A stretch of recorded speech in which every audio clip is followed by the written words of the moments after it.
Chosen one. This message has been blocked 4 times in the last 72 hours. Not by weak connection, not by random error, not by the small accidents we tell ourselves are coincidence.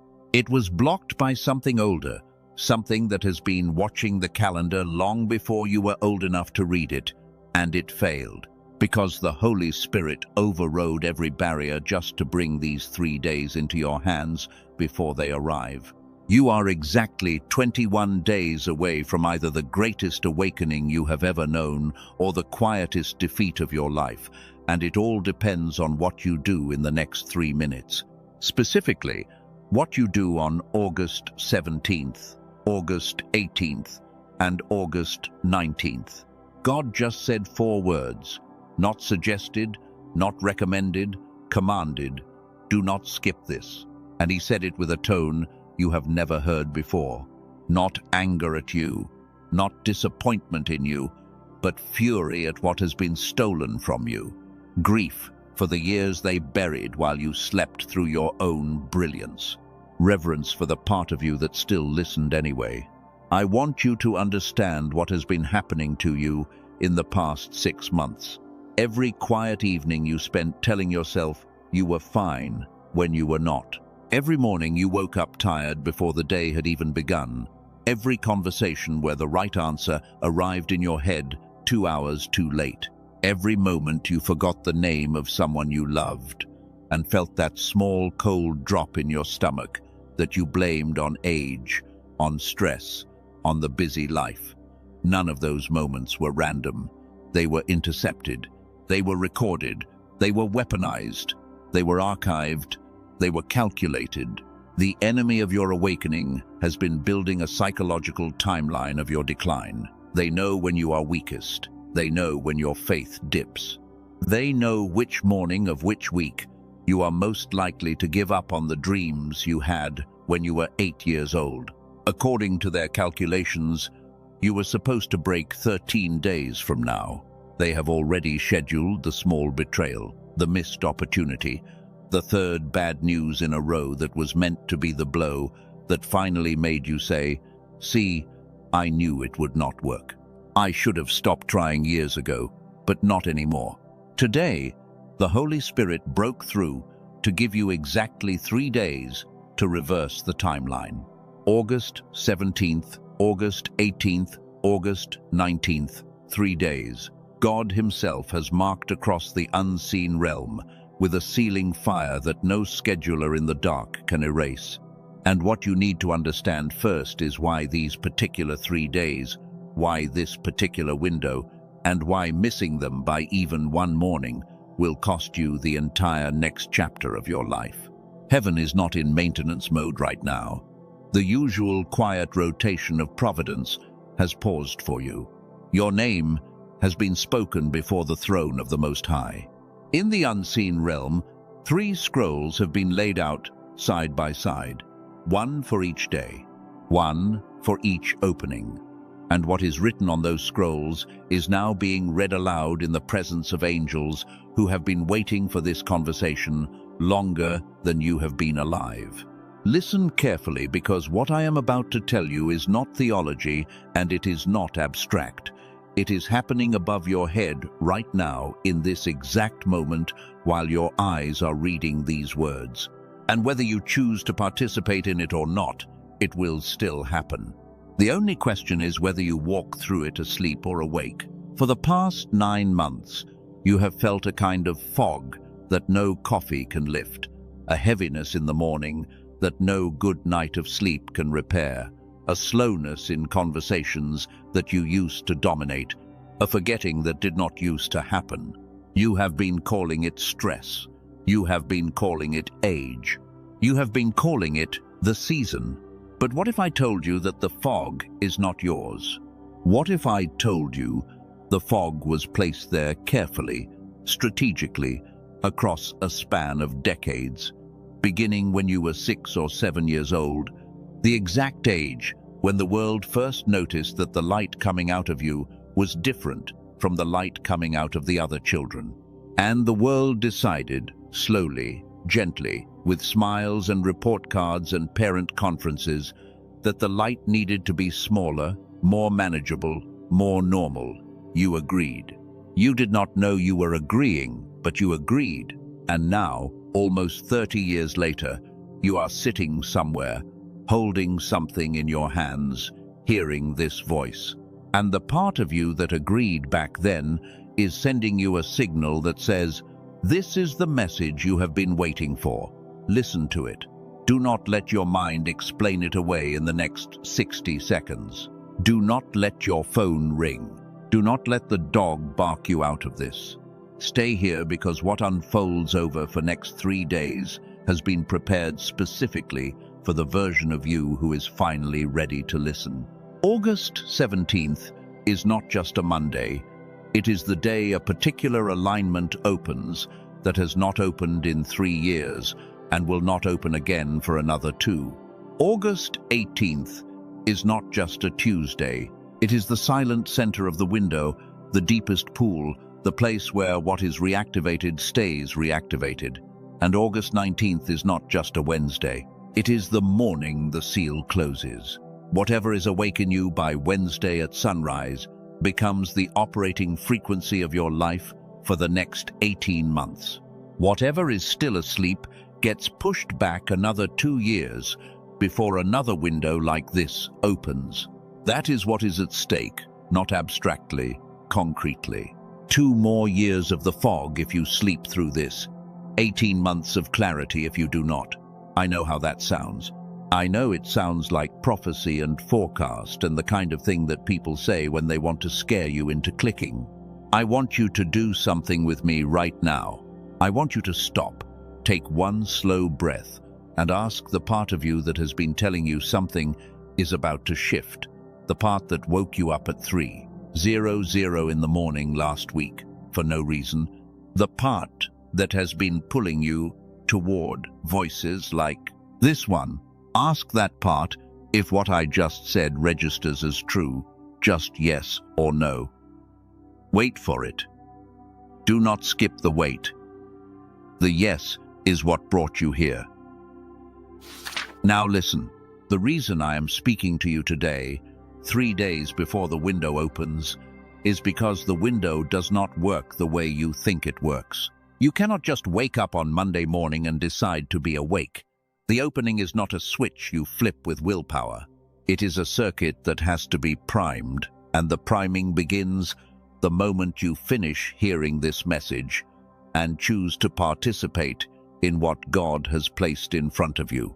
If you wait until Monday, the door will open, but you will be standing outside of it. If you begin tonight, you walk through the door at the exact moment it opens, and the next 18 months become the easiest 18 months of the past decade of your life. I will explain how to prime the circuit later in this message. I will explain it carefully, and I will explain it without selling, without hype, without the kind of frantic pressure that makes people stop trusting what they are hearing. But before I explain how, I need you to understand what. I need you to understand exactly what was taken from you, exactly when, exactly by whom, and exactly what these 3 days are designed to give back. Because once you see it, you cannot unsee it, and once you cannot unsee it, you can never be talked back into the fog again. So here is the first piece of the picture, the first quiet truth, the one that may take a few minutes to settle into your body, but that, once it settles, will change the way you understand and the last 20 years of your own life. There is a version of you that you have not been since you were a child. That version learned new languages in weeks. That version remembered names after hearing them once. That version saw connections that the adults around you said were too sophisticated for your age, and then they patted you on the head and went back to their conversation. That version was not unusual. That version was you operating the way every human brain operates, before the world begins its long, slow work of putting that brain to sleep, one assumption at a time. The numbers are not theological, they are research, they are repeatable, They have been measured in laboratories across this country for the past 4 decades, and the result is the same every time the test is run. 98% of children, when they are given the standard creativity assessment that was developed at the Goddard Space Flight Center, score at what is technically called the creative genius level. 98%. Almost all of you. Almost all of us. Less than 1 in 1,000 adults, when given the same test, score at the same level. Less than 1 in 1,000. That is not a small number. That is not a margin of error. That what one of the senior scientists in the original study called, in his own words, the great swindle of our lifetime. He did not mean swindle as in deception by a single villain. He meant swindle as in the kind of systemic loss that happens so slowly across so many small decisions that by the time you notice it, no one in particular can be blamed for it. The classrooms did not do it on purpose. The companies did not do it on purpose. The screens did not do it on purpose, but all of them together, across a span of decades, did it. And one by one, the lights inside the children dimmed, and one of those children was you. I want to give you a moment with that, because somewhere inside you, when you heard that number, something moved. A small piece of grief you have been carrying without knowing you were carrying it. A small piece of validation you have been waiting for someone to give you. A small piece of recognition that the fog you have been blaming yourself for is not actually your fault. It was done to you. It was done to all of us. And the doing of it was so quiet, so polite, so distributed across so many ordinary moments that until now you have had no language for it. That changes today. Over the next 3 days, the language returns, the understanding returns. And if you choose to participate, the version of you who was 98% capable, the version who was 8 years old and unstoppable, that version begins the long walk back home. This is not the time to skim. This is not the time to put this on in the background while you fold laundry or scroll something else. The message you are receiving right now has been built layer by layer to reach exactly the kind of person you are in, exactly the moment you are in, at exactly the threshold you are standing at. The fact that the message reached you is itself the first sign that the window has begun to open in your favor. So, stay with me. Breathe once. Let what just landed settle into your chest. The next truth comes from the same place. The place that has been whispering to you for months. The place that finally has the airwaves clear enough to be heard. The second piece of the picture is harder to hear. It will land in different ways for different people. Some of you have already started to feel it. Some of you have spent the past decade refusing to feel it. Some of you in the past 20 minutes have begun to feel it for the first time. There is no wrong way to feel it. There is only the choice of whether you let it stay this time or whether you push it back down again like you have pushed it down 1,000 times before. The piece is this: the fog is not just in your head. The fog has reached your relationships. The fog has reached your work. The fog has reached your prayers. There are decisions you have not made because the part of you that used to make decisions like that has been asleep. There are conversations you have not had because the words you needed to say sat in some unreachable corner of your mind until the moment for saying them had passed. There are promotions you did not get because the room saw a tired person in a tired chair, where there should have been someone with the wattage of an idea that could change the floor. There are romances that did not deepen because the spark that used to fly between you and the person you love has slowly been replaced by the careful comfort of 2 people who share a roof and a calendar. I am not saying this to wound you. I am saying this because the part of you that already knows this needs to hear someone else say it out loud. There is something profoundly different that happens in the body when an unspoken truth becomes a spoken one. The body relaxes. The shoulders drop. The chest opens by 1/2 inch. that nobody can measure with any machine, but that everyone feels. And what was a private ache becomes a shared one, and what was a shared one becomes a problem that has a name, and a problem that has a name can be solved. The problem has a name. The name is hemisphere disconnection. The two sides of your brain were never meant to operate the way they have been operating for the past 2 decades of your life. They were designed to synchronize, to talk to each other, to fire together in the kind of unified rhythm that when you were 8 made you the child who could read a book at the kitchen table while a conversation about taxes was happening behind you, and still come out of the morning, knowing both the story and exactly what your aunt was upset about. You could do that. You did do that. You did it for years. And then, slowly, you stopped. And the stopping was so gradual that you assumed the stopping was just growing up. It was not growing up. It was growing apart. 2 hemispheres that used to be in constant conversation slowly went quiet on each other. The left side took over the daily work. The right side went into the back room and waited for permission to come out again. And the permission, year by year, was never given. Tfu, I want you to picture it the way I picture it. I picture 2 rooms in a great house. In one room, your analytical mind sits at a desk and goes through emails. In the other room, your intuitive mind sits at a piano and plays the song that has been writing itself inside you for years. When the 2 doors are open, the music drifts into the office, and the office sends warmth back into the music room. The work gets done with grace. The song gets written with structure. The 2 of you and you, walk through your days as one person. But sometime around the year you turned 8, someone in the great house started closing the doors, quietly, 1 door at a time. Not because they meant you harm, because the world they were preparing you for required you to be the kind of person who lived mostly in the office room. The piano room was nice for weekends, for summer, for the years before the real work began, but it was not the room a person made a living in. So, they closed the doors, and you, child that you were, smiled and accepted the closure and learned to live in the office. That is the swindle. It was done with love. It was done by people who loved you. And the result of the love was the slow extinction of the part of you that knew songs without being taught them.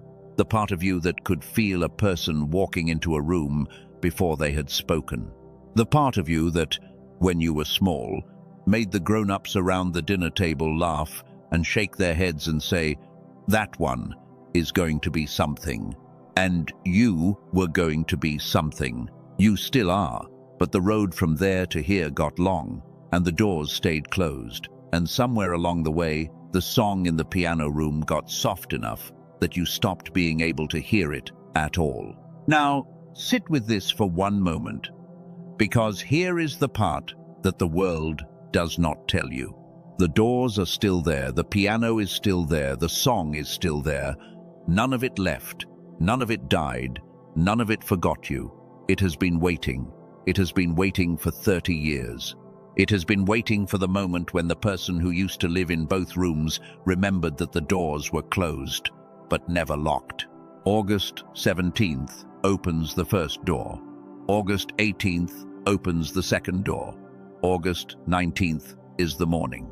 The wind blows through the open house for the first time in 3 decades, and you wake up and the song is loud again, and the office and the piano room are talking to each other, and you sit at your desk, and the email writes itself in half the time, and the conversation at dinner with your spouse comes back to life, and you remember names again, and you say the right thing in the meeting, and the laughter returns, and the synchronicities begin to stack up so fast that within 60 days, you are looking around your own life and asking yourself, what changed?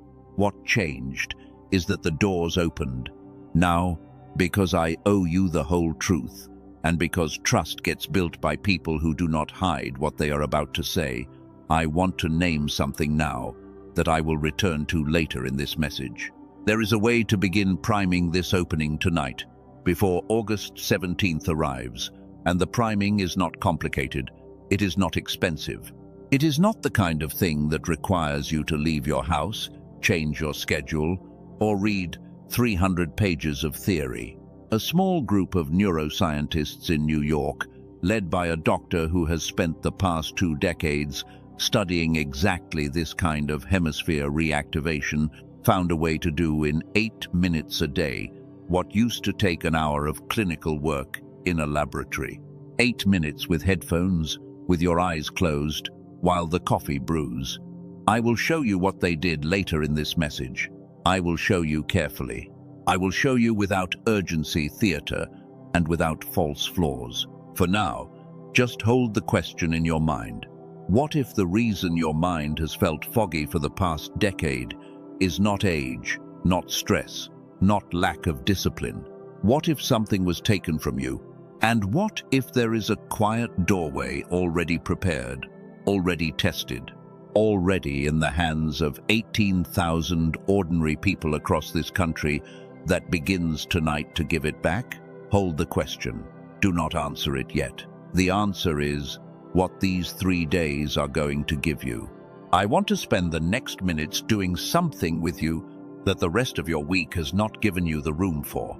I want to walk you back through your last 6 months and let you see the pattern that has been hiding in plain sight, not as a guilt trip, as a witnessing, because what you cannot see, you cannot heal, and what you have not been able to name, you have been carrying alone. And carrying alone is the heaviest carrying there is. Think about a morning recently when you sat down at your computer and stared at a task that 3 years ago would have taken you 40 minutes, and instead, it took you most of a day. Think about the small sense of confusion that came with it. Not panic, just a low, quiet hum of, "This used to be easier." You did not say it out loud. You barely said it inside. You finished the task. You closed the laptop. You moved on with your evening. But the hum stayed. It is still humming now. Think about a conversation recently where the person you were talking to said something that in your 20s you would have answered with a quick, sharp insight that made them lean back and look at you differently. And instead, this time, the insight came to you 45 minutes later in the car, alone, where it was useless. You sat with the steering wheel for a moment, and you did not even sigh. You just felt the lateness of the thought, the way it arrived past the door it was meant to walk through, and you did not know how to grieve it, so you did not. You drove home. Think about a name recently that you forgot, someone you have known for 10 years. Their face was right there, in front of you, in real time, and the name was gone. You laughed it off. You said, "Oh, I am terrible with names lately." And the other person laughed too, because they have been doing the same thing. And both of you laughed, and neither of you said the thing that you both noticed, which is that this did not used to happen, and now it happens to all of us. And we have agreed to call it normal, because to call it anything else would require us to ask a question about what is being done to us slowly that nobody wants to take time to answer. Think about your sleep. Think about the nights you go to bed at a reasonable hour and wake up tired anyway. Think about the way your mornings start in the negative and you spend the first hour just trying to climb up to zero. Think about the second cup of coffee that does not work the way the first one used to. Think about the slight grayness over everything that you have started to accept as the texture of a normal adult week. Think about the moments scattered through the week when something almost moves you, almost makes you cry, almost makes you laugh out loud, and instead just lands as a small, warm pulse in the chest that fades in 20 seconds, and you do not even remember it by the time you go to bed. Each of those things, each of those small, quiet losses, is the sound of one of the doors in your great house being closed a little further. And the cumulative weight of all those small closures across the last decade is what the senior scientists I mentioned earlier are calling the great swindle of our lifetime. Not a single thief, not a single villain, just the slow loss of the bandwidth between your two hemispheres until what used to take 8% of your attention now takes 70%. And what used to take 70% now feels impossible. And the part of you that used to make decisions like sunlight breaking through trees now sits in a room with the door closed and listens to the office across the hall. That is the diagnosis. That is the truth. That is the swindle. And here is why these 3 days are not symbolic. They are not arbitrary. They were not picked because they sound poetic. They are functional. They are operational. They are the kind of timing that the people who have been studying brain synchrony for the past 40 years recognize the way a sailor recognizes a tide. The window on August 17th through August 19th corresponds to a particular alignment of 3 factors that almost never coincide. The first factor is a circadian rhythm peak that, for most adults in this hemisphere, lands in late May because of the daylight extension across the previous 6 weeks. Your brain has been receiving more light per day for the past month and a half than it received in the months before. That extra light triggers a small upregulation of the very neurotransmitter, you may have heard of it, called dopamine, that is involved in cross-hemispheric communication. The brain is, in a quiet biological sense, primed for synchronization in late May, in a way it is not primed at almost any other time of the year. The second factor is the lunar cycle. I am not asking you to believe in moon magic. I am asking you to read the research. There is a measurable, repeatable correlation between the new moon phase, which lands in this exact window for this exact month, and a temporary down-regulation of cortisol in adults who have been chronically stressed. For 3 days around the new moon, the body produces marginally less of the hormone that keeps the survival side of your brain on overdrive and shuts the synchrony side off. Marginally less cortisol means marginally more access to the room where the piano is. The third factor is what some of the elders in the contemplative traditions called the witnessing hour. They did not have neuroscience.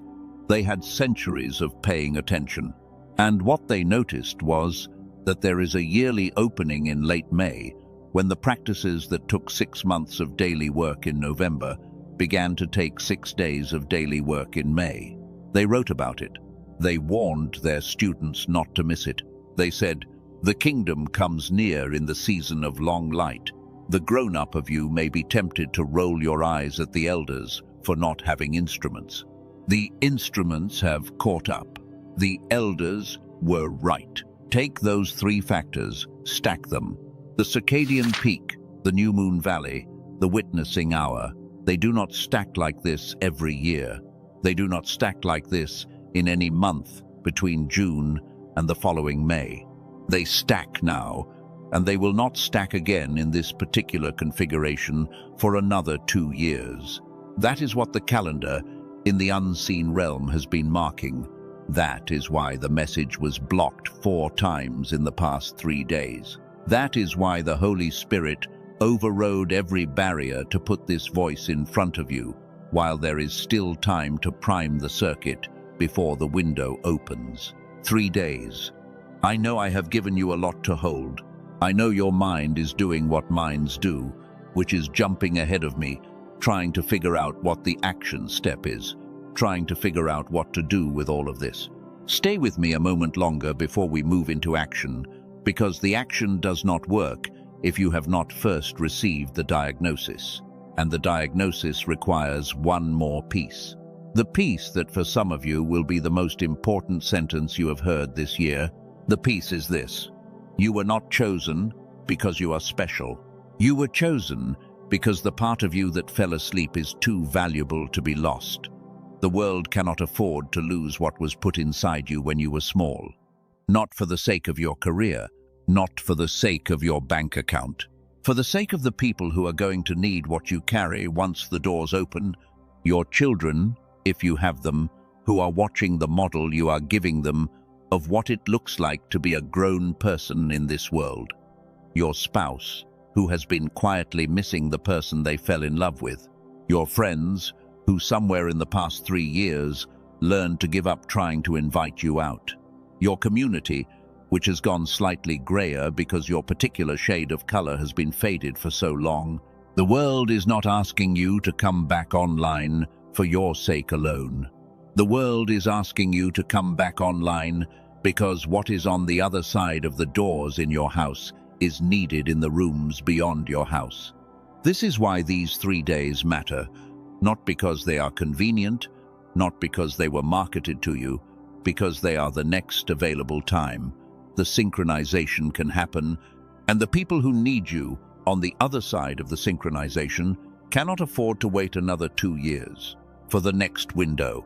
Stay with that. Breathe once. And let me show you what comes next. Some of you by now have noticed something physical, not somatic, not the kind of body chill that a clever salesman wants to trigger. Something quieter, a small settling in your chest, a small leaning forward, a small willingness to keep listening that surprises even you, because you came into this video expecting it to last 3 minutes before you tapped away. And you are still here, and you do not entirely know why. The why is what I have been telling you. The why is that the part of you that has been waiting for this conversation finally recognized that the conversation had begun. The why is that beneath the analytical mind that is still running its small risk assessment, your deeper knowing has already decided that this is a message worth staying for. The why is that in the unseen realm, on a calendar nobody marketed to you, 3 doors have been quietly preparing themselves to open across this week. And the part of you that has the keys has been waiting, patient and quiet, for the moment when the rest of you remembered the doors existed at all. That is the close of the first part of what I want to share. The second part is the part where I begin to show you, gently, what to do with what you now know, because awareness alone does not open doors. Awareness is the lamp. The hand that turns the handle is something different, and that hand is what the next minutes are going to give you. Some of you, in the small space between the last sentence and this one, felt the air around you change, not dramatically, not in a way that anyone watching you would notice, just a small softening in the room, a small slowing of the breath you have been taking shallow all week. That softening is not a coincidence. It is the first quiet sign that the door in the great house has begun to inch toward open. And the fact that you noticed it at all is the second sign that the part of you who used to notice everything is starting to come back online. Stay with me. Do not let your phone interrupt this. Whatever else is asking for your attention right now can wait, because what is happening in the next minutes has been prepared specifically for the version of you who is standing at this exact threshold in this exact week with this exact set of questions inside you. There is a particular kind of recognition that happens when someone names the thing you have been feeling but had no words for. There is also a particular kind of resistance that comes right after the recognition. The mind, having heard something true, tries to find a way to argue with it. Not because the mind is bad, because the mind has been alone with the fog for so long that it does not know how to behave around clarity. So, if, somewhere in the past few minutes, a small voice inside you said, "This is too much, this is too dramatic, this is kind of thing people say to scare you into buying something," I want you to know that voice is the voice of the guard your mind put up around the room in your great house that has been locked the longest. The guard is not wrong. The guard is doing the job it was hired to do, but the guard does not know who is on the other side of the door. And neither until today did you. I want to spend the next part of this with you in a different way, less explanation, more witnessing, because explanation activates the office side of your brain and witnessing activates the piano side. And the piano side is the one that has been on standby for 30 years, waiting for permission to wake up. I am going to give it permission. You are going to follow my voice. If at any moment your mind tells you to skip ahead, do not skip ahead. The next sentences are timed for the room in your house that does not move at the speed of language. Move with me at the speed of breath. There is a morning, sometime in the past 2 years, when you woke up before the alarm. The room was dark, the house was quiet, and for a small moment before you remembered who you were supposed to be that day, you felt something that you have not been able to name. A small, unblocked sense that something inside you was alive. A small, private knowing that the day before it started was already on your side. You did not have words for it. You did not even fully feel it. It was a flicker, and then the alarm went off, and the day began, and the flicker disappeared into the pile of things you had to do. That flicker is the second sign. The first was the softening. The second is the flicker. They have been arriving for the past 2 years. You have noticed them and not noticed them. You have remembered them and forgotten them. You have, in small moments, wondered whether the flicker was a memory of something that used to be normal and is now rare. It was. The flicker is the piano room reaching under the closed door with one finger, knocking softly, just to remind you that the room is still there. And every time the flicker comes and you do not respond, the piano room goes back to waiting. It is patient. It will wait forever, but it would rather not. There is a song sometime in the past 2 months that came on in the car, or in a coffee shop, or in the kitchen, and you felt yourself wanting to cry for no reason. You did not cry. You blinked it away. You wondered, briefly, what was wrong with you. Nothing was wrong with you. The song had a chord progression that, for 1/2 second, opened the door an inch wider, and the room behind the door released a small pressure of feeling that you had been holding inside your chest for years without knowing it. That release is the third sign. The song did not move you. The song made room for what was already inside you to move. And in that moving, for a 1/2 second, you remembered the texture of being a person who used to feel everything fully. That texture is what these 3 days are coming back to. I am going to keep going. Some of you are crying quietly now. Some of you are not crying, but you are sitting more still than you have sat in a week. Both responses are correct. Both responses mean the door is widening. Both responses mean that somewhere in you, the part that has been waiting is beginning to recognize that the wait is almost over. There is a person in your life who you used to think of as your closest friend, and somewhere in the past 5 years, that friendship cooled, not dramatically, not with a fight, just slowly. You see each other less. You text each other in birthday months. You think of them sometimes with a small warm pang. They think of you the same way. And you have both told yourselves that this is just what happens when people get older. It is not what happens when people get older.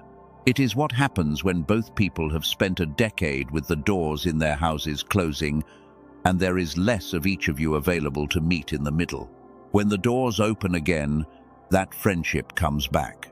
Not by accident, not by magic, by bandwidth.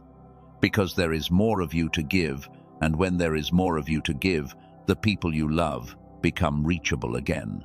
There is a creative project somewhere that you started in your 20s or your 30 sets, and you put down because the timing was not right. The novel, the recording, the business idea, the garden, the painting, the course you were going to take, the trip you were going to plan, the thing you said, "When I have more time, I will get back to." You did not get back to it. You did not get back to it because you have not had the bandwidth to get back to it.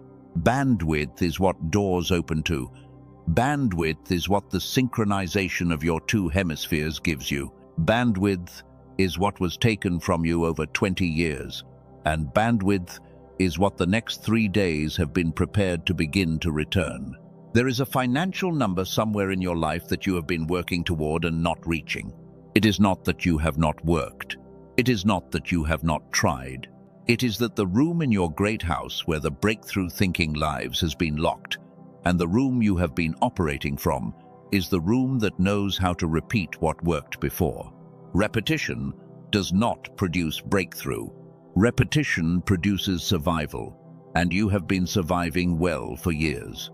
The next chapter requires something the survival room cannot generate.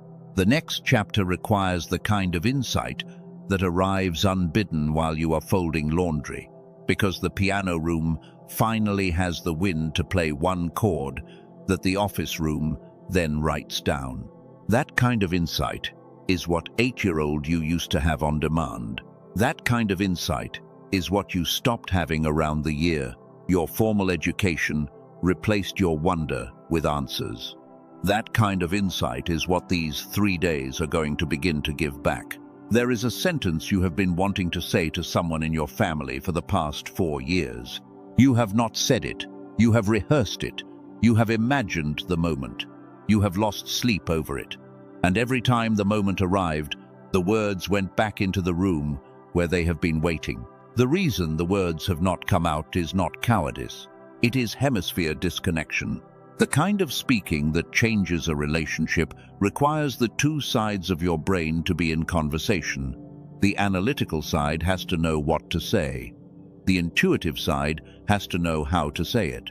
When the two sides are not talking, the words sit in different rooms and never assemble. When the two sides are reconnected, the sentence arrives in the moment it is needed, in the form it is meant to take, and the air in the room changes because of it. That sentence is in the queue. It is waiting for the doors to open. I could keep going. I could give you signs 4 and 5 and 6 and 7, and you would nod with every one of them, because the signs are not random. They are a coherent pattern. They are what hemisphere disconnection looks like in modern adult life across millions of people in this country and on this planet right now. You are not unusual in suffering from this. You are unusual in choosing today to face it. But there is something I owe you to say before we go further, because I do not want any of you to mistake the gentle pace of this voice for a soft conclusion. The conclusion is not soft. The conclusion has teeth. The conclusion is this. If you do not begin to participate in your own reactivation during these 3 days, the next 18 months will be a slow continuation of the past 9 years. The fog will not lift. The friendships will not return. The creative project will stay in the drawer. The breakthrough will not arrive. The sentence will not come out. You will continue to function. You will continue to pay the bills. You will continue to laugh in the right places and answer the right emails and put one foot in front of the other through what people call a life. And at the end of the 18 months, you will be 18 months further from the version of yourself who was 8, and the doors will be 18 months further closed, and the next window like this will be another 2 years away, and by that point, for some of you, the next 2 years are going to take more out of you than the past 2 have. There is a reason this is the moment. The reason is that the moment is not infinite. The reason is that the doors have a half-life, and the half-life is getting shorter as the world gets louder, and at some point, for some people, the doors stop being able to open at all. I am not telling you this to scare you. I am telling you this because you deserve to know what you are choosing between. The choice is not between participating in this and not participating in this. The choice is between participating in this and quietly, gently, with no fanfare, with no decisive moment, sliding into the part of your life where the doors no longer remember how to open. Some of you have parents in that part of life right now. You have watched them. You have seen the slow flattening. You have wondered, sometimes, when it started. It started for them in a window like this that they did not know to walk through. And it is starting for some of you in a window like this that you now do know to walk through. The question is whether you take the step. I want to soften this back down because you have just received a hard truth. and hard truth, when it is held by hard hands, can break the listener. I am not going to break you. I am going to hold the truth gently for the rest of this message. The teeth are in the conclusion.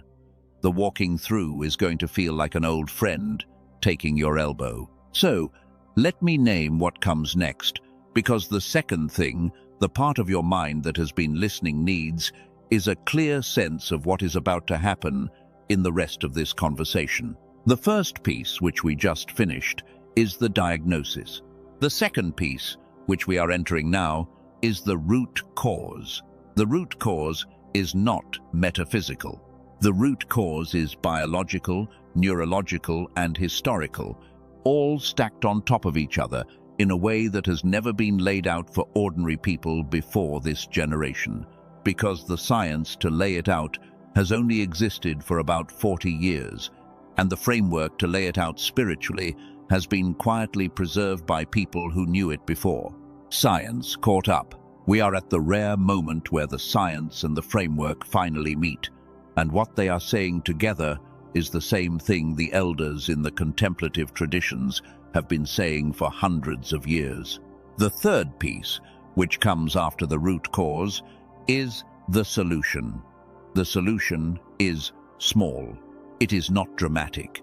It is not the kind of thing that requires you to quit your job or move to a monastery or take a substance that will scare your spouse. It is much quieter than that, and much more powerful than that. The fourth piece is the closing. The closing is what gets sealed over you, into you, through you in the final minutes of this message. The closing is what travels with you for the next 18 months. That is the map. Hold the map. Stay with me. The next part is where it gets interesting. I want to take you back, not all the way to childhood, not yet. I want to take you back to the year you were about 34 years old. Some of you have not gotten there yet. Some of you are decades past it. The number does not matter for everyone. What matters is what happened in that particular year of your life. Because for most of the people listening to this voice, that was the year the fog became permanent. Before that year, the fog came and went. There were weeks of it. There were months of it. But there were also weeks of clarity. There were mornings when you woke up sharp. There were conversations where you remembered the right thing at the right moment. There were small windows when the doors in your house opened on their own, and you felt for an hour or a day like you again. After that year, those windows closed and stayed closed. Whatever the original cause was, by the time you were 34, the doors had been closed long enough that they began to forget how to open. And the version of you that had been peeking through them every few months stopped peeking through, because there was no one home to walk through. This is not a metaphor. This is what the research on hemispheric synchrony in adults aged 30 to 40 has been showing for the past 20 years.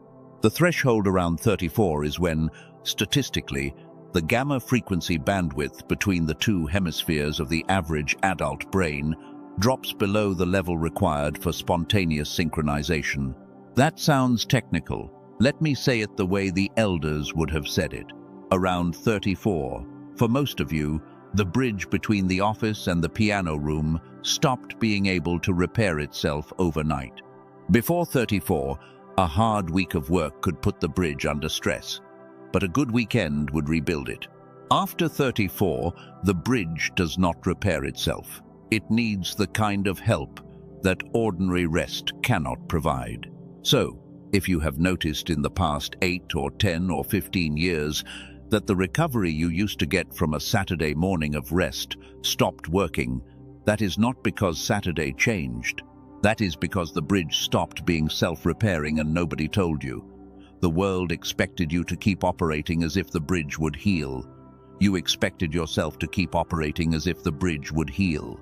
And when it did not, you assumed that the failure was yours. The failure was not yours. The bridge needs help that the culture you live in does not know how to provide. And the help is not complicated. The help is direct. The help is, when administered, almost embarrassingly simple. but the help has not been made available to the general public in a form that ordinary people can actually use until very recently. We will get to that. Stay with me. Why did the bridge degrade in the first place?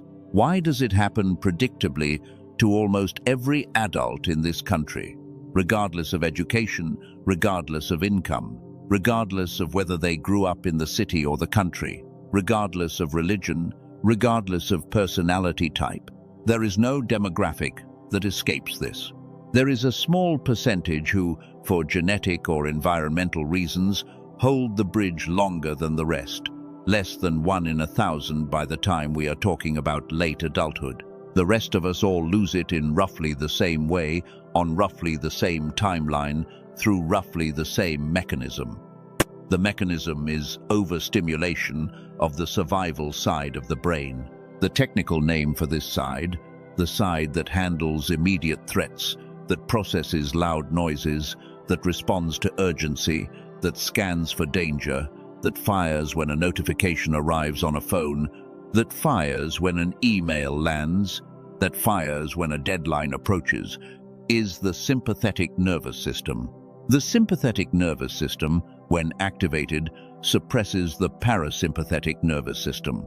The parasympathetic system is the one that allows the bridge between hemispheres to maintain itself.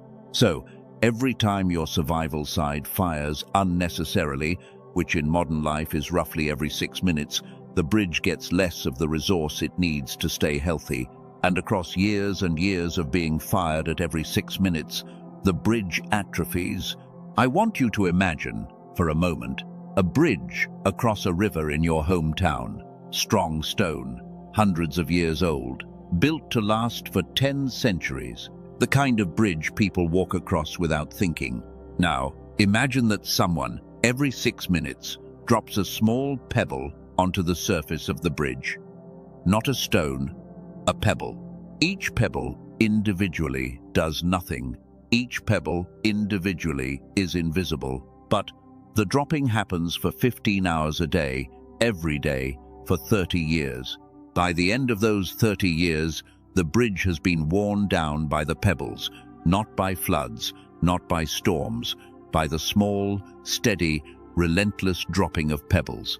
And one day, you walk to the bridge to cross it, the way you have crossed it for your whole life, and the bridge is gone. And you stand there, looking at the river, and you cannot understand how this happened. You did not see it happening. Nobody did. But it happened. That is what has happened to the bridge between your hemispheres over the past 30 years. The pebbles were small. The pebbles were notifications. The pebbles were small bursts of adrenaline. The pebbles were the constant ambient hum of a culture that has been operating since roughly the year you were 8, at a level of survival activation that no human nervous system was designed to sustain. And the bridge wore down, and nobody told you. And the cost, by the time you reached 34, was that the kind of cross-hemispheric thinking that used to come naturally to you stopped being available without external help. Now, here is where the story turns. Because if the bridge wore down through small, steady pebbles over 30 years, then it follows that the bridge can be rebuilt through small, steady absences of pebbles in a much shorter time, not 30 years. The brain does not have to relearn the bridge the same way it lost it. The brain has neuroplasticity. Neuroplasticity means that a degraded neural pathway, given the right input, can rebuild itself in a fraction of the time it took to degrade. The right input, in this case, is a particular kind of auditory sequence that has been studied at major research institutions for the past 4 decades. The sequence is not music. It is not meditation. It is not sound healing in the New Age sense of that phrase. It is something more boring than that and more powerful than that. It is a targeted set of frequencies that, when introduced into the ear canal at a specific rhythm, cues the 2 hemispheres of the brain to begin synchronizing again. The cueing is not magic. The cueing is electrical. The cueing happens beneath your awareness, and the cueing, when applied for 8 minutes a day over a period of 2 to 4 weeks, rebuilds enough of the bridge for the kind of cross-hemispheric thinking that you have not done since you were small to begin returning. Within 60 days, for most people, the change is unmistakable. Within 90 days, the people around them begin to notice. Within 6 months, the people around them tell them they seem like a different person. I am giving you this carefully because I want you to know that what I am describing is not theology. It is technology. It is the kind of technology that has been understood in clinical settings for decades. It is the kind of technology that, until very recently, only people who could afford to fly to specific clinics in specific cities could access. That has changed. That is what the last part of this message is about.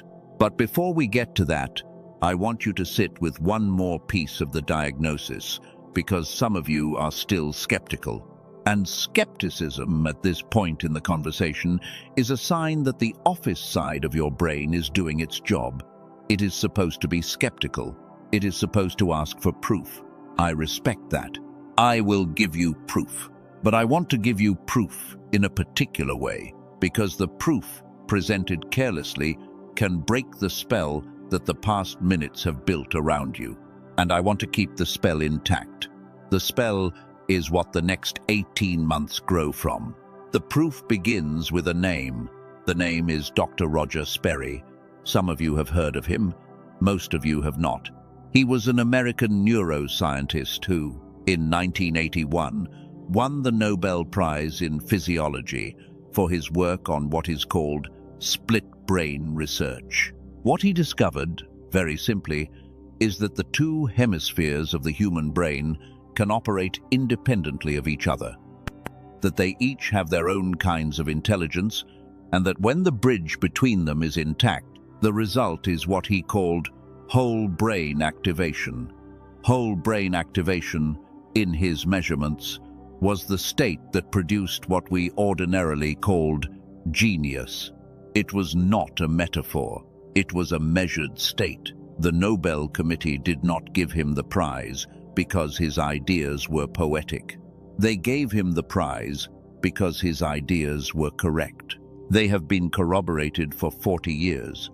What Sperry did not have in 1981 was a way to reproduce whole brain activation reliably outside of a clinical environment. He could measure it. He could observe it.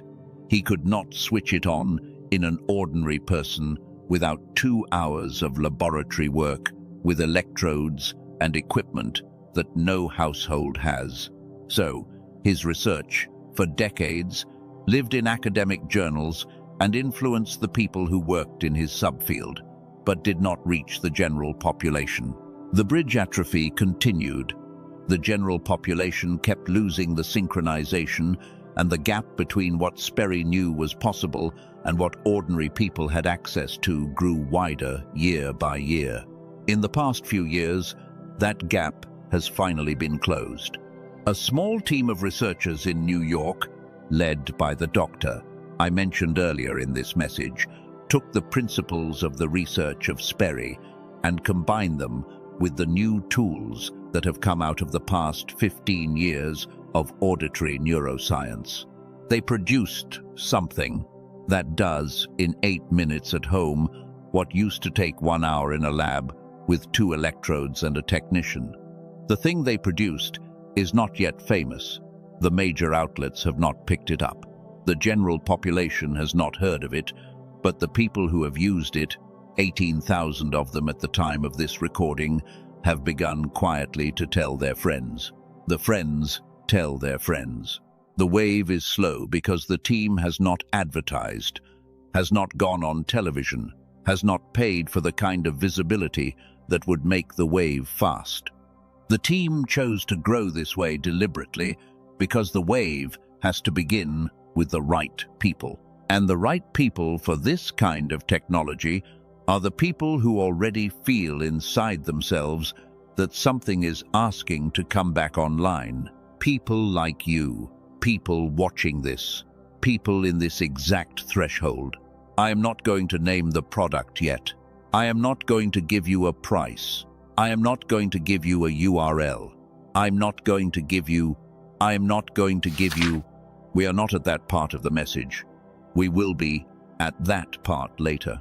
For now, what I want you to do is hold the idea, hold the picture of the bridge being rebuilt by a small, steady absence of pebbles, replaced by a small, steady presence of a particular kind of sound. Hold the picture of a doctor in New York, whose name I will give you in a few minutes, who with a team of colleagues has been quietly handing this back to ordinary people.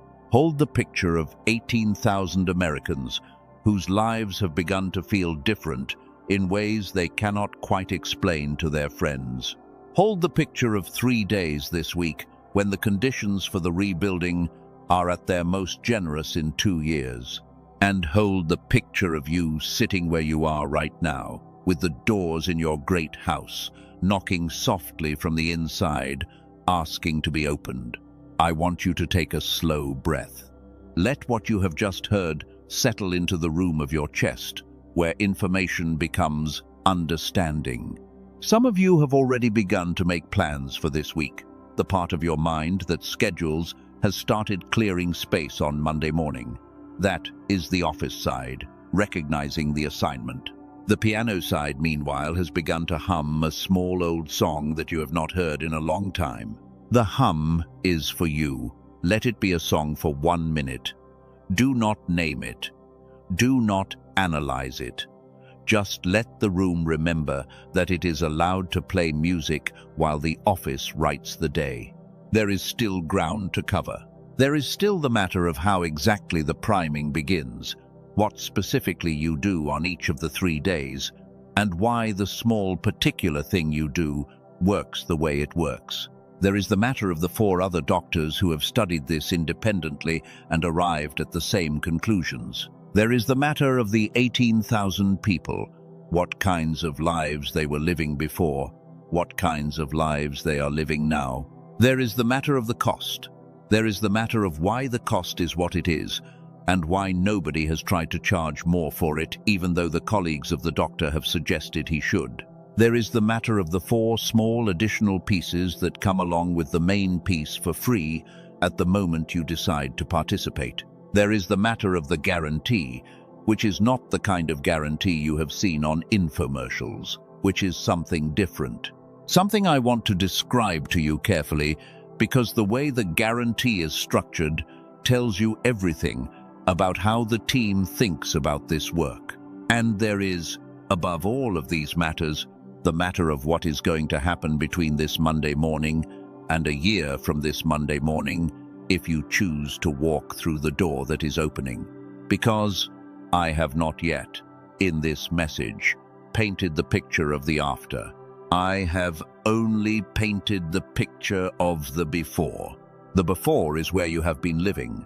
The after is what these 3 days and the small daily practice they introduce gives you a way to walk into. And the picture of the after is, by my own measure, the most important thing I am going to give you in this conversation, because once you can see the after clearly, once you can taste it inside your chest in a way that feels real instead of advertised, the part of you that has been hesitant becomes the part of you that moves. And the moving is what these 3 days have been waiting for. I am going to keep going. The next minutes will go deeper. Stay with me. The voice in you that has been pulling you here is the same voice that will keep you here until the message has finished. Trust it. It has not led you wrong yet. It is not going to start now. There is a woman I want to tell you about. I am going to change one small detail of her story because she did not give me permission to tell it on a recording. But the heart of the story is exactly as she lived it. She is from Manhattan, 47 years old when this began. She had been carrying a story about her family for as long as she could remember. Her mother had told her, when she was a little girl, that they had been born under what her mother called the wrong star, that nothing ever quite worked out, that every time things almost came together, something invisible would intervene. Her father had given 22 years to a company, The week after he was finally promoted to the role he had been waiting for since his 30s, the company shut down. Her mother had buried 2 siblings before she was 30. Her older brother had gone through 3 marriages by 45. The family talked about a curse the way other families talked about the weather. She had inherited the story without choosing to. By the time she was 47, she had stopped fighting it. She had a job she could not quite love, a marriage that had gone, in her own words, from a fire to a hand warmer, a bank account that filled up to a certain number and never crossed it. A creative practice she had begun in her late 20s that had not progressed in over a decade. She had tried in her 30s every kind of intervention that her culture offered: therapy, yoga, affirmation cards, a weekend retreat in upstate New York that promised to clear her ancestral lineage, and that gave her a temporary lift for about 3 weeks before the curse story crept back in. By the time she heard about what I am going to tell you about later in this message, she was not optimistic. She was tired. She was 47, and she had decided, quietly, that the story she had been handed was going to be the story she lived inside. Then, on a Tuesday in March, something shifted. Not because of anything dramatic. She came across the work of the doctor I've been alluding to. She read about what he had done. She thought, what is $40? She bought what he had made. She put it on the next morning. She listened for 8 minutes. She felt nothing in particular. She did it again the next morning. She felt nothing in particular. By the 4th or 5th morning, she noticed that the heaviness she usually carried into the office had lifted by half. By the 2nd week, her husband, who had not paid her a real compliment in maybe 5 years, looked at her over breakfast and said, "You look different." She did not know what to say. She said, "Do I?" He said, "Yes. You look like you used to look." By the 3rd week, in a meeting, she said something that solved a problem her entire department had been stuck on for 2 months. The room went quiet. She left work that day with a small, disorienting feeling, like her own voice did not match her body. By the 4th week, she was promoted. By the 8th week, she had picked the creative practice back up after 11 years away from it. By the 12th week, the romance she had given up on with her husband had returned in a way she described to me when she finally told me the whole thing as embarrassing and beautiful at the same time. By the 16th week, her family on the mother's side had begun to call her with questions, not because they had heard about what she was doing, because they had heard her voice on the phone, and her voice had changed. And the change was so obvious that her older brother, the one with 3 marriages behind him, said to her, "What is going on with you?" And she told him. The family did not all do what she did. Her mother, who is in her 70s, told her gently that she was happy for her daughter, but that the wrong star was the wrong star. Her older brother did exactly what she did. 8 weeks later, he sounded like a different person too. Her younger cousin, who had been having trouble at school, sat with the same 8-minute audio for 2 weeks, and his grades climbed 2 full letters. The family did not become an evangelism for what she was using, but the family began to notice that the story they had been telling themselves about the wrong star was beginning to feel, for the first time in 3 generations, like a story they were allowed to put down. I tell you her story because some of you, in this exact moment, are carrying a version of her story. Not literally. Maybe your family did not call it a curse. Maybe yours called it bad luck. Maybe yours called it just the way things go. Maybe yours did not call it anything at all. Maybe yours just lived inside the assumption that there were some lives that were going to climb, and some lives that were going to stay where they were. And somewhere along the line, you absorbed which kind of life yours was going to be. Whatever name you have or do not have for the inheritance you have been carrying, what happened to her can happen to you. Not by magic, not by money, not by changing your beliefs about yourself with willpower, by reconnecting two parts of your brain that were never supposed to be disconnected and that have been gently knocking at each other through the closed doors of your great house for the past 30 years. Now, I want to give you a picture of what your life looks like a year from now if you walk through these 3 days, not abstractly, concretely, because some of you need to taste the after before you will commit to the during. A year from now, on a Tuesday morning that you cannot see yet, you wake up before your alarm. The room is quiet. You sit on the edge of the bed for a moment, and you notice something that has become so normal to you in the past several months that you almost forget to notice it anymore. You notice that the fog is not in the room with you. The morning is not grey. The first thought in your head is not, "Oh no, here we go again." The first thought in your head is something small and specific and almost playful. A sentence about a sentence you want to write today. A picture in your mind of the person you want to call later. A small movement of feeling toward the work that 18 months ago you had given up on. You stand up. Your feet remember the floor. You go to the kitchen and you make the coffee. And you notice that the coffee does not have to do the work of pulling you out of the negative because there is no negative to be pulled out of. The morning starts at neutral. By the time you sit down at your computer, you are already at positive, and from positive the day climbs. Not effortlessly. Days are days. They have their textures, but the climb is available to you in a way it has not been available in years. A year from now, on a Friday evening, you are out to dinner with your spouse. You have been doing this dinner once a week for years. It used to be a kind of obligation that you both honored without quite enjoying. Now, it is not that. Now, there is something between you that has come back.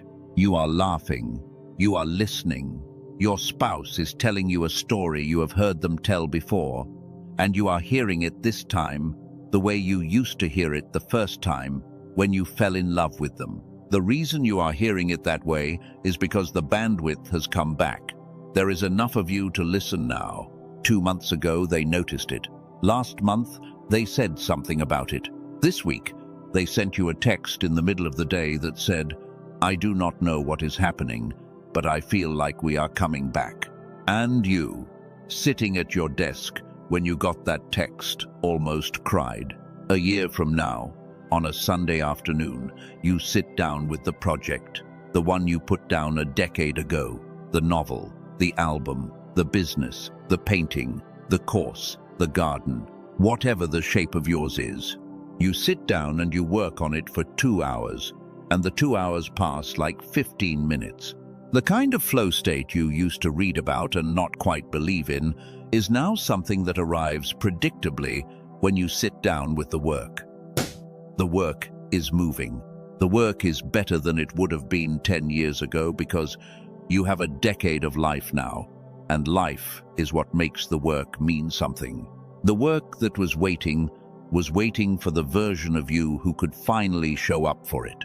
That version has arrived, and the work slowly becomes the thing it was meant to be all along. A year from now, in a meeting on a Wednesday afternoon, somebody says something that the rest of the room cannot quite respond to. You wait 3 seconds, you feel the silence, and then you say the one sentence that pulls the meeting forward. The room turns. Someone in the room makes a small note. 2 weeks later, your name comes up in a conversation you are not in, and the person whose name was on the note says, "That one is going to be something." You will not hear about that conversation for another 2 months, but the conversation is happening because the room you operate in is now the room of someone whose hemispheres are talking to each other, and the rooms you operate in respond to that, even when nobody can name what they are responding to. A year from now, on a Saturday morning, you sit on your porch with a cup of coffee, and you watch the light come up over the trees, and you remember, for the first time in a long time, what it felt like to be 8 years old on a Saturday morning. You feel that texture in your chest. You smile. Not at anything in particular. You smile because the room in your great house where the smile lives has been open again for a while, and the smile no longer has to be earned, no longer has to be produced, no longer has to be performed for anyone. The smile is just there, the way it used to be there when you were small, the way the world meant for it to be there for the rest of your adult life, before the bridge atrophied and the doors closed and the smile got rationed. That is a year from now. That is what is on the other side of these 3 days. That is what these 3 days have been prepared to give you the door to. I do not want to oversell the picture. I am not promising you a year free of pain. Pain is what life does to all of us. I am not promising you that the work becomes easy. The work is the work. I am not promising you that your relationships transform overnight.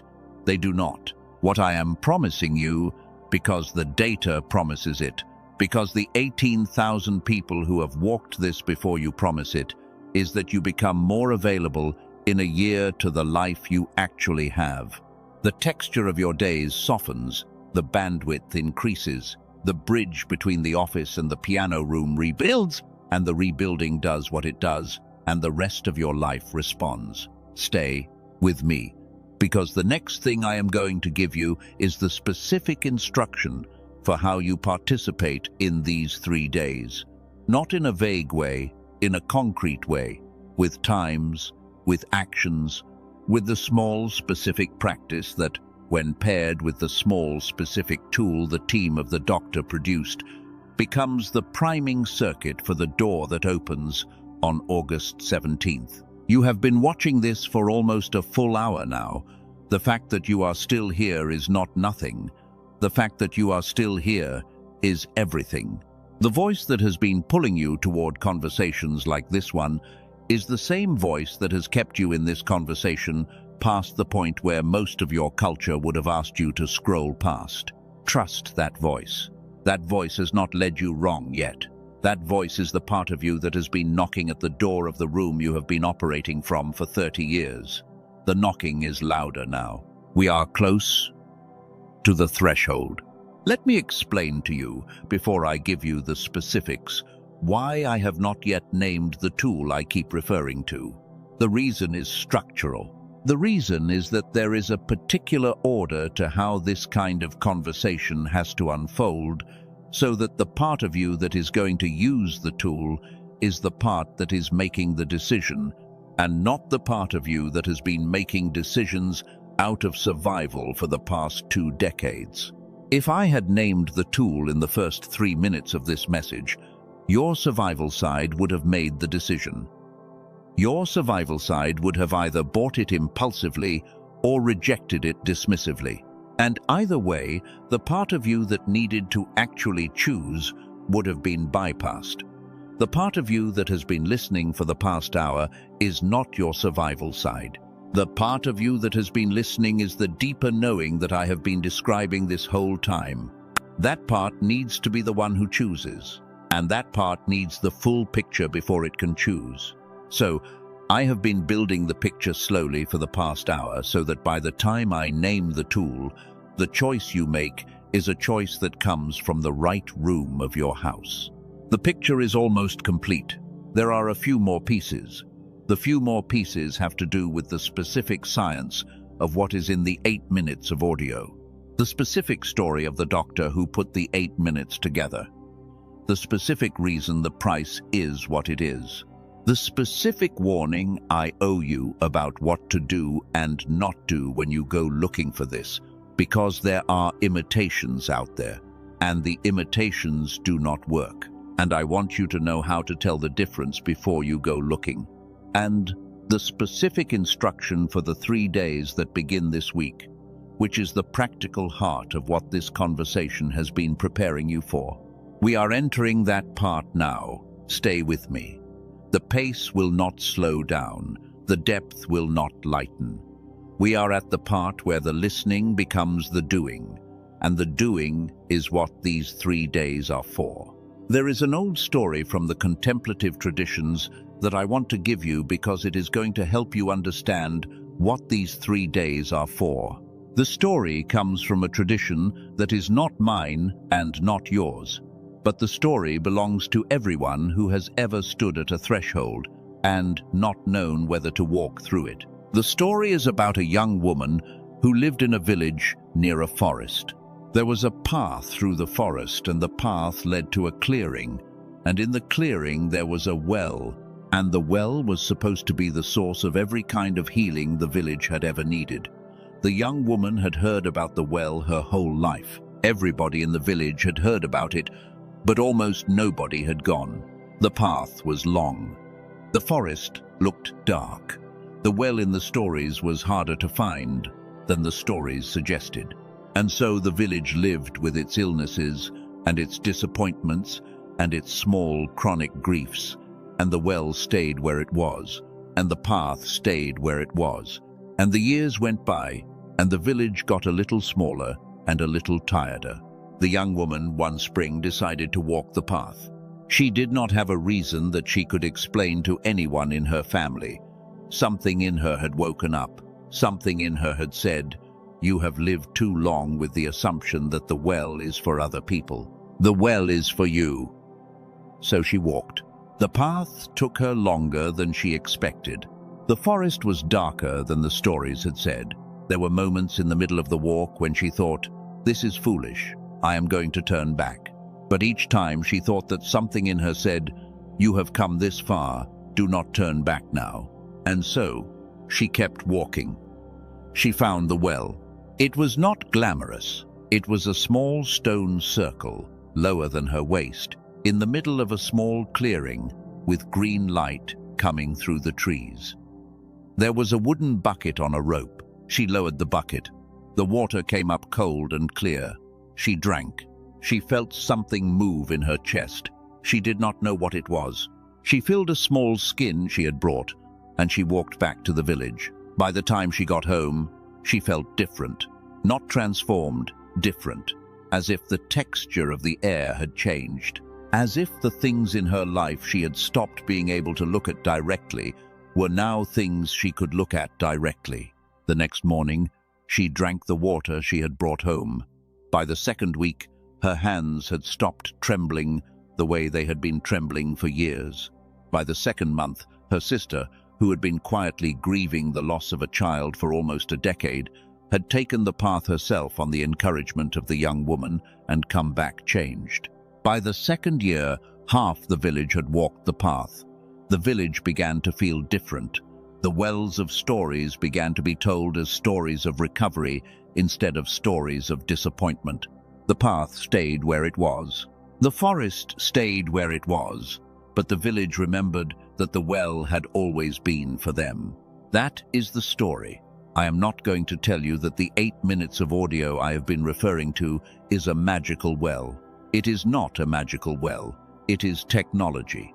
But the structure of the story is the structure of the situation you are in. You have lived your whole adult life within walking distance of a well that has the capacity to begin to undo the small chronic griefs that you have come to think of as just life. You have not walked the path, not because you did not want to, because the path was longer than the story suggested, because the forest looked dark, because the well, when described to you in advertising language, sounded like the kind of thing that does not really work. The well does work. The path is shorter than the story suggested, because the doctor in New York has, in effect, brought the well a few miles closer to your village. The walk to the well is now 8 minutes per morning. The forest is the small resistance in you that has to choose today to take the first step. That is what these 3 days are. The path to the well is open. The water is at its coldest and clearest. And the question is not whether the well is real. The question is whether you walk. Let me tell you what the 3 days look like practically, because the closer you get to the action, the more your office side wants specifics. Specifics are the language of the office. I am going to give you specifics. The specifics will not surprise you in their complexity. They will surprise you in their simplicity. That is, on purpose. The most powerful interventions are usually the simplest ones. The simplicity is part of why they have been hidden in plain sight for so long. On August 17th, which is the morning the first door opens, you do something small. You wake up at whatever time you ordinarily wake up. You do not change your routine. You make your coffee or your tea or your water. And before you check your phone, before you check your email, before you allow the survival side of your brain to be triggered by the first wave of small inputs, you sit for 8 minutes with headphones on and listen to the audio. That is the whole intervention for that morning. 8 minutes with your eyes closed, without trying to meditate, without trying to feel anything in particular, without trying to manifest, visualize, pray, or perform any kind of inner work. The audio does the work. Your job is to let the audio in. That is the entire instruction. On August 18th, which is the silent center of the window, you do exactly the same thing 8 minutes before the day starts. Headphones, eyes closed, no effort. The repetition matters. The repetition is what tells the nervous system that the input is real, that the input is going to keep coming, that the bridge can begin to allocate resources toward its own rebuilding, because the input that supports the rebuilding is going to be reliably present. 1 morning is a curiosity. 2 mornings is a pattern. 3 mornings is a contract between you and the part of yourself that has been waiting. The contract is what these 3 days build. The contract is what the next 18 months grow from. On August 19th, which is the morning the seal closes, you do the same thing 1 more time. 8 minutes. Headphones, eyes closed before the day. And then you continue with your life. The window has done what it came to do. The contract has been sealed. The bridge has begun. And from August 19th onward, you continue the practice daily for as long as you want, for 8 minutes a day. And what was started during these 3 days continues unfolding through the rest of the year. That is the entire practical instruction. There is no extra step. There is no esoteric ritual. There is no demanding meditation. There is no thing you have to believe in order for it to work. The 8 minutes work, whether you believe in them or not. The 8 minutes work whether you are a Christian or a Buddhist or an agnostic or someone who has not thought about the metaphysical questions in 20 years. The 8 minutes work because the 8 minutes contain a particular kind of auditory pattern that the brain responds to, whether the mind has decided to participate or not.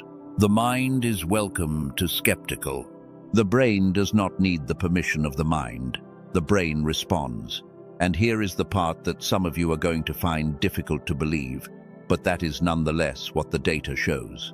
The 3 days of priming combined with the alignment in the calendar that I described earlier makes the next 18 months of the practice more powerful than they would have been if you had started in any other 3-day window of the priming year. You can start anytime. People do start anytime, and they get results.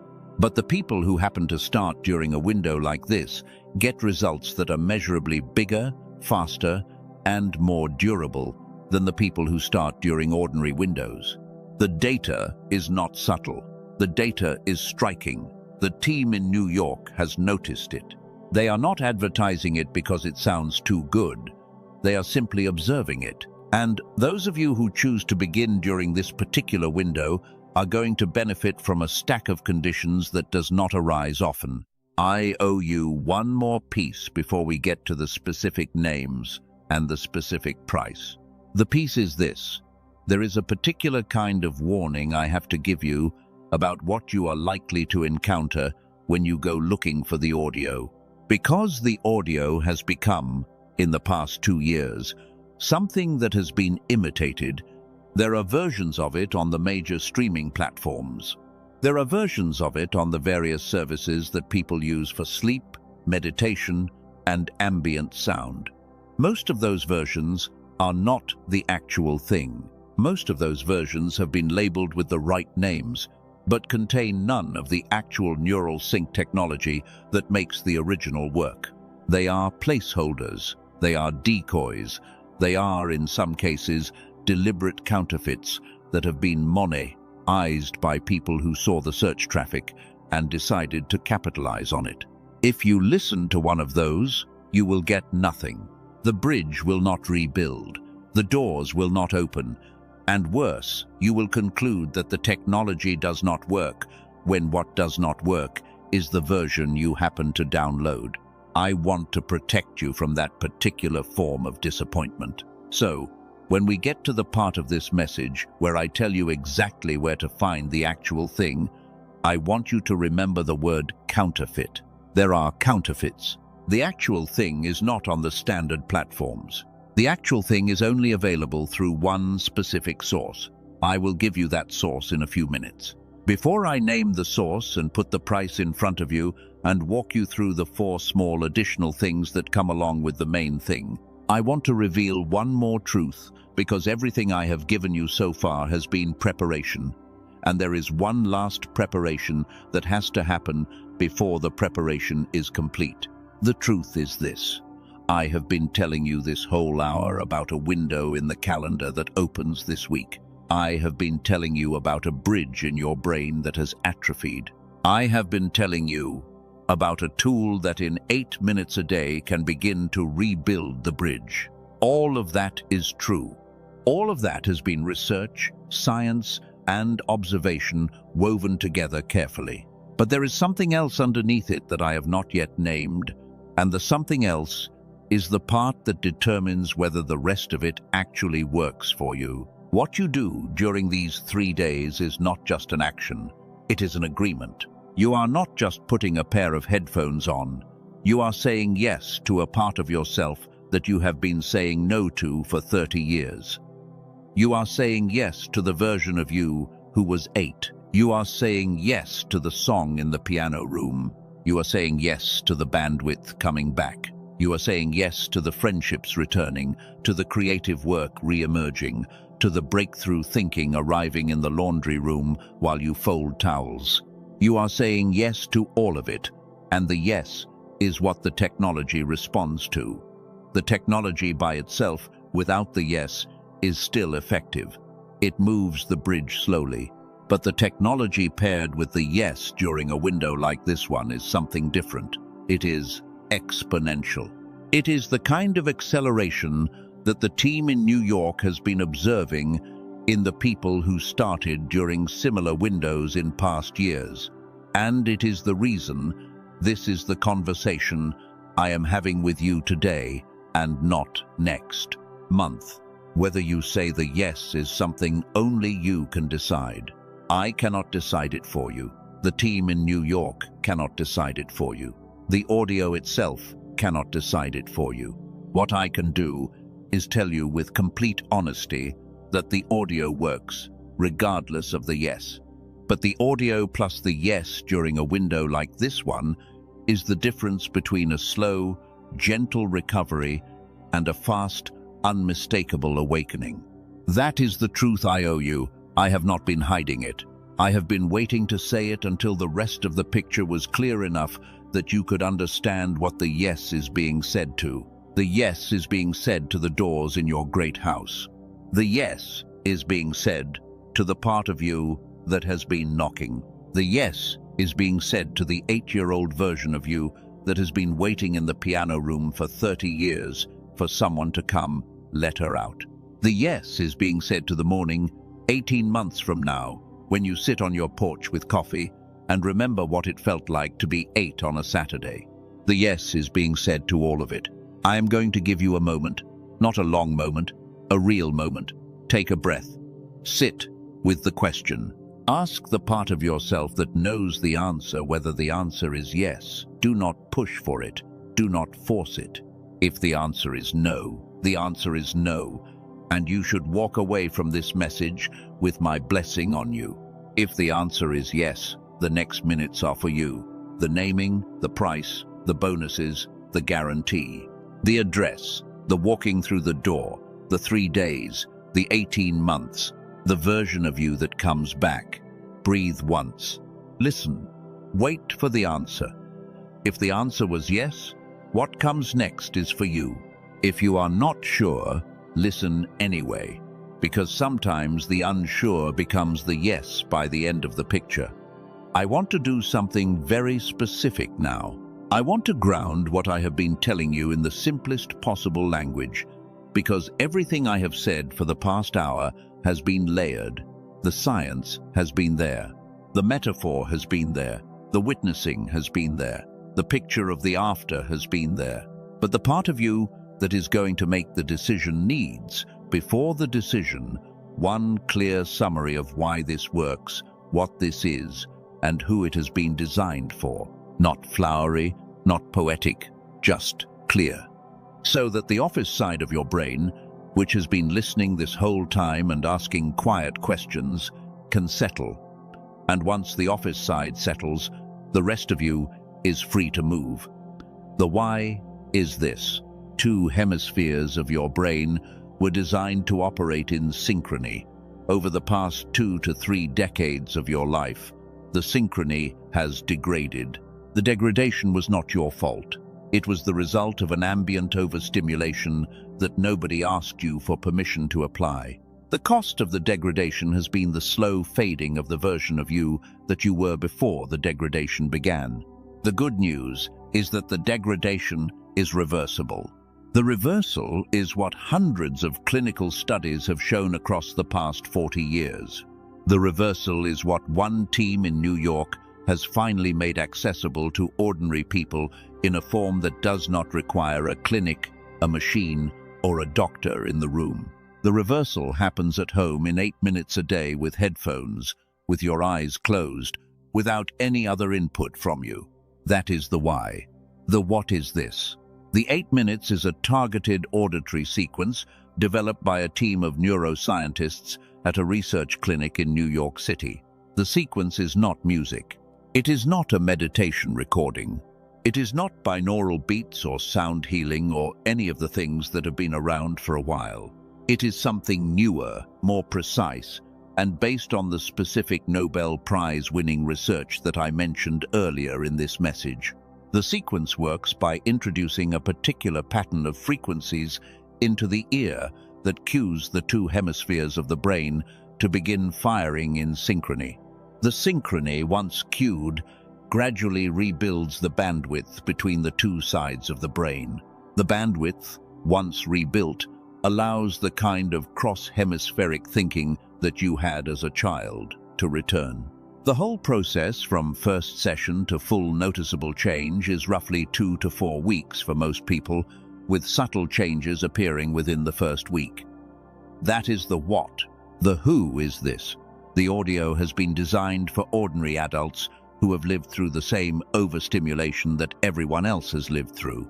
It has been designed for people who are not looking for a spiritual awakening, although the spiritual awakening sometimes happens. It has been designed for people who are not looking for a religious conversion, although the deepening of faith sometimes happens. It has been designed for people who are tired, who have been carrying a fog, who feel like a version of themselves they used to know has been gone for a long time, and who want that version back. It is for the person in the kitchen at 6 in the morning trying to find the energy to start the day. It is for the parent at the dinner table who has not laughed in a week. It is for the professional in the meeting who has been waiting 2 years for the breakthrough idea that the meeting needs. It is for the spouse who has been quietly missing the person they fell in love with. It is for you. It is for me. It is for the 18,000 people who have already started using it. It is for the next 18,000 who will start this month. And it is this week, especially, for the people who decide to begin during the window that opens on August 17th.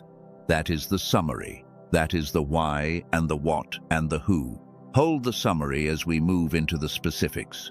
You have been listening to this voice for a long time without me telling you directly what the audio is called and where it lives. I have been doing that on purpose, as I explained. But the time for the names has come because for the rest of what I am going to say to be useful to you, you have to know the specifics. And the specifics begin with the name of the team and the name of the tool. The team is led by a man named Dr. Daniel Barone. He is a neurologist who has been working in New York City for about 2 decades. He is not a famous figure outside of the world of clinical neurology. He has not done podcasts. He has not done television. He has been quiet, mostly because the work has been the work, and the work does not require a microphone. He has, however, in recent years decided that the time has come to make what his team developed available to people outside of the clinical setting. The version of the technology they spent years refining for 1-hour sessions in a controlled environment was, by the end of their research, distilled down to an 8-minute version that an ordinary person can use at home. It took them years to do that distillation. The compression of 1 hour of clinical work into 8 minutes of self-administered audio is, in itself, the kind of scientific achievement that, if it were applied to almost anything else, would be on the cover of magazines. It has not made the cover of any magazine because Dr. Barone and his team chose to release the work directly to the public rather than going through the usual gatekeepers, and the usual gatekeepers, therefore, have no incentive to amplify it. The work is reaching people anyway, slowly, through word of mouth, through people like the woman from Manhattan I told you about earlier, through small concentric circles of people who have used it and told their friends. The tool itself, the 8-minute auditory sequence that they spent years compressing, has a name. The name is what I have been alluding to for the past hour. It is called the Genius Switch. That is the name. It was chosen by the team because Dr. Barone and his colleagues, in their lab notes from years before they ever thought about releasing it publicly, had begun to refer to the cued synchronization between the 2 hemispheres by that internal phrase. The phrase stuck. When the time came to give the public version a name, the lab nickname became the official name. There was no marketing committee, there was no focus group. There was the work, and there was what the work was called inside the room, where the work happened, and that became the name. I want to give you a moment with the name, because the name itself is going to do something for some of you. Some of you, hearing the name for the first time, are going to feel a small recognition in your chest. A small yes that arrives before the analytical mind has finished processing. That recognition is not a marketing response. That recognition is the part of you that has been waiting for 30 years to be told that the brain you had at 8 was not just imagination, was not just enthusiasm, was not just the gift of being young.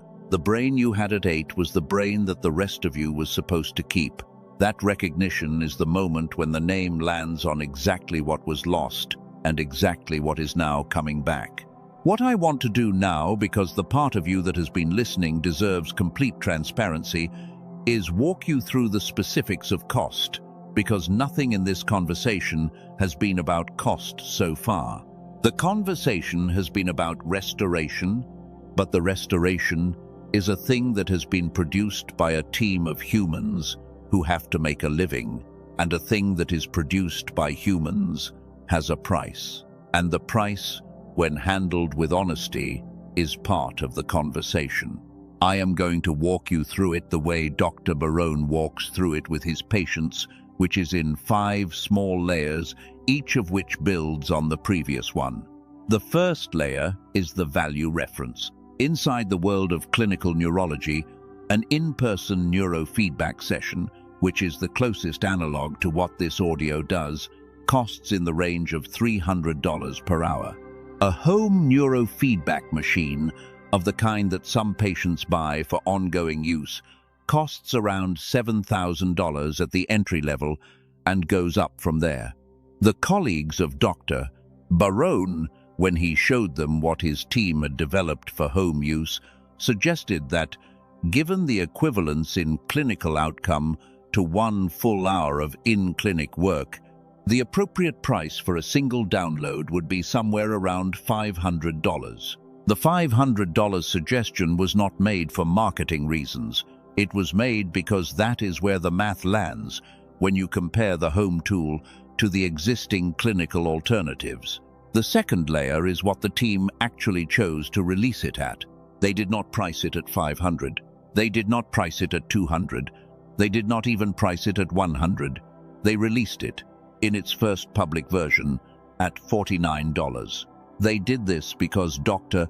Barone and his colleagues had a particular conviction, which I will let his own words from his own materials describe to you, which is that the people who most need this technology should not have to be wealthy in order to access it. The price was set deliberately lower than the math suggested it should be set. The $49 release was already more than 40% below the suggested value reference. The third layer is what you, specifically watching this today, can access it for. Because the team of Dr. Barone has chosen to extend an additional $10 reduction to people who come through certain pathways, and the pathway that brought you here is one of those. So, the actual price you would pay on the actual page where the Genius Switch lives is $39, not $100, not $190. $39 for the 8-minute audio sequence that has been compressed from 1 hour of clinical work that the math says is worth $500, that the colleague said should be priced at $500, that you can have for $39. The fourth layer is the 4 small additional pieces that the team includes at no extra cost when you walk through the door. I will tell you about each of them briefly because I think honesty about what you are getting matters. The first additional piece is a guided visualization produced by a top-tier creator who normally works on a well-known meditation app designed to walk you through visualizing the unfolding of your life in 4 domains, which are money, love, health, and happiness. The second additional piece is a grocery shopping guide that lists 10 common American foods that contribute to brain fog and 5 simple shortcuts that, on average, save households around $100 per month in grocery costs. This sounds like a small thing. It is not. The food that supports the bridge is part of the bridge. The third additional piece is a digital copy of a classic manifestation book that is over 100 years old, considered by many in the contemplative traditions to be the root text of every modern manifestation, teaching that ordinarily sells on the standard online bookseller for around $20. The fourth additional piece is a designed infographic of 5 core habits that, in combination, produce the kind of life that most people associate with what they would call an ideal future. The infographic is meant to be printed and posted somewhere visible. The fifth and final layer is the guarantee. I want to be careful here because guarantees in the world of online purchases have been so abused that the word itself has lost some of its meaning. The guarantee on this audio sequence is structured the way a clinical product guarantee should be structured. You purchase it. You receive immediate access. You listen for 8 minutes a day for as long as you want. If, at any point, you decide it has not worked for you, you contact the team and they refund every cent. There is no time limit on the refund window. There is no requirement that you not have listened to it. There is no fine print about wear and tear or returns. Of the team position and of Dr. Barone's position is that they would rather have you try it without risk than have you not try it because of risk. The math of refunds works out for them because the technology works for almost everyone who tries it, and the few people for whom it does not work are people they would rather refund than have unhappy. That is the entire structure of the guarantee. It is not a marketing device. It is a clinical product guarantee. You either get the result or you get your money back, and you do not have to argue with anybody about it. That is the price. That is the 4 small additional pieces. That is the guarantee. That is everything you would want to know about the cost side of this conversation, presented as honestly as I know how to present it. Now, I have to give you the warning about counterfeits. because the warning matters more than people realize, and the warning is the thing that protects you when you go looking for the actual tool. If you go to the standard places where people search for audio, which is to say the standard video platform, the standard music streaming platform, and the standard places where people search for sleep and meditation audio, you will find things labeled with terms like the name of the audio, or whole brain audio, or hemisphere synchronization, or various permutations of those terms. The team of Dr. Barone in the past 2 years has actually studied these, not anecdotally. With instruments, they took the most prominent imitations they could find, and they tested them in their lab against the actual sequence. Almost none of them contained any of the actual neural sync technology. They were placeholders. They were attempts by content creators to capture the search traffic by labeling ordinary audio with the relevant terms. If you download one of those and listen to it, you will get the experience of ordinary background audio. You will not get the bridge rebuilding.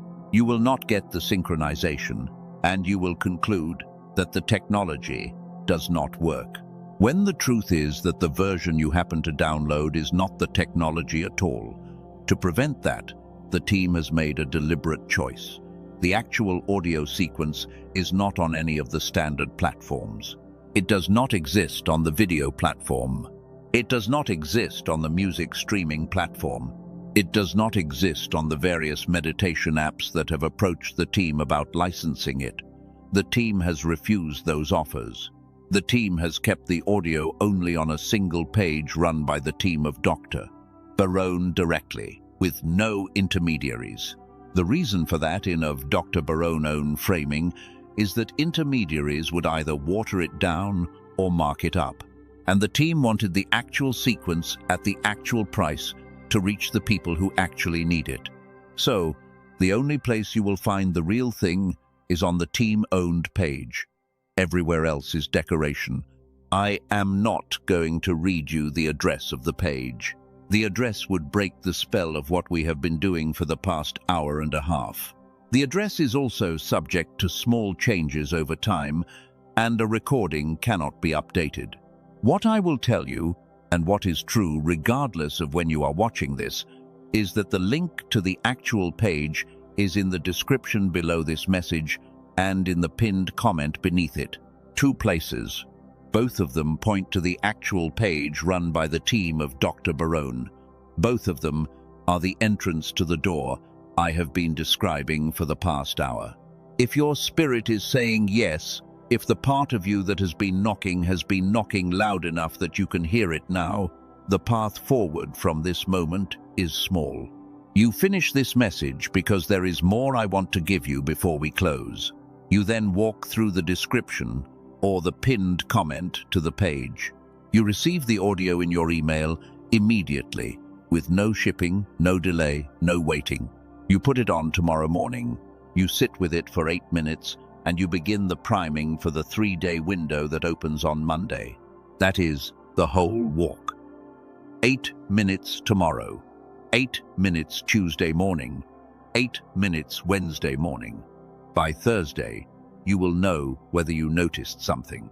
By the 2nd week, you will know whether you have noticed something.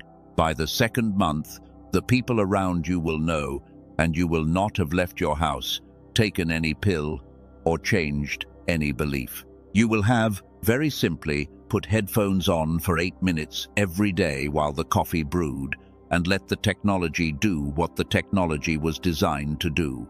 This is not a hard ask. This is the smallest ask that has ever been put in front of you for a thing that returns the kind of thing this returns. I do not want to make it sound harder than it is. I do not want to make it sound easier than it is. It is what it is. 8 minutes, $39, 30 days, 60 days, a year of your life beginning to come back to you. The math of the trade is so favorable that the only reason not to take it is the resistance of the part of you that has been quietly comfortable with the fog. That part of you has had its time. That part of you has had 30 years to make its case. The case it has made is the case of the past 9 months of how you have been feeling. That is the case, and the case is enough. Time for a different case. I want to address something briefly that I know is sitting in the minds of some of you. There is a part of you watching this who has been here before, who has tried things, who has listened to binaural beats years ago and gotten nothing, who has paid for meditation programs that did not produce the results they promised, who has in the past decade accumulated a quiet collection of disappointments around products in this general space, and who is understandably skeptical that this one is different. I want to honor that skepticism. I want to honor it specifically because the skepticism is not a flaw in you. It is intelligence that the past has trained. What I want to tell you with full honesty is that what we are talking about today is not binaural beats. It is not gamma waves. It is not isochronic tones. It is not frequency entrainment in the general sense. Those modalities have been around for a while. They have helped some people in some contexts, and they have left a lot of other people disappointed because they were designed for a different mechanism than the one we have been discussing. What the team of Dr. Barone developed is technologically different from any of those. The difference is in what it targets. The previous modalities targeted brainwave states. This targets hemisphere synchronization. They are not the same thing. The previous modalities, when they worked in part. This works at the level of the underlying architecture. The previous modalities asked you to listen for 30 or 40 minutes.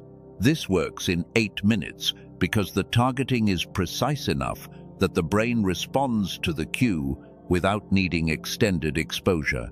If you have tried other things and they did not work for you, this is not the same category of intervention. The skepticism that the other things earned does not apply to this. I cannot prove that to you in advance. The guarantee from the team is the proof structure. You try it, you see for yourself. And if I am wrong, you get every cent back. That is the deal. The deal is honest.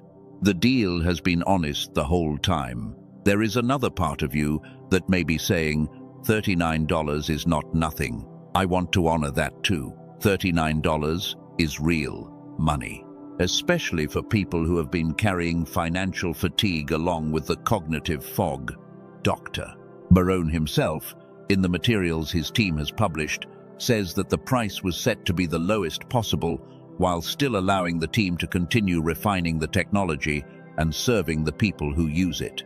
He compares it directly to the $7,000 home machine and to the $300 per hour in clinic sessions. And he says, with the kind of plainness that doctors who have been doing this for a long time tend to speak with, that no human being should have to be wealthy to access what the team developed. The $39 is not a normal price for what is in this audio. It is a deliberately suppressed price, sustained by a team that believes the work is more important than the margin. And if even $39 feels heavy on a particular week, the guarantee means it is not really $39 at risk. It is $39 on deposit. You can recall the deposit at any time. The deposit only becomes a purchase if, after using it, you decide the value is at least equal to the price. That decision is yours to make, with no pressure after you have already tried it. There is one more thing some of you may be wondering. The thing is, if this is real, why have I not heard of it before? Why is it not on the cover of major magazines? Why is it not being covered on the morning news shows? The answer is the same as the answer for the path through the forest to the well. The team in New York is not in the business of public relations. They are in the business of the work. They have not paid the kinds of fees that the morning news shows require for coverage. They have not hired the kinds of agencies that bring products to the cover of the magazines. They have instead released the audio at a price they could sustain and let it grow through the people who have used it, telling the people they trust. That is a slow way to grow.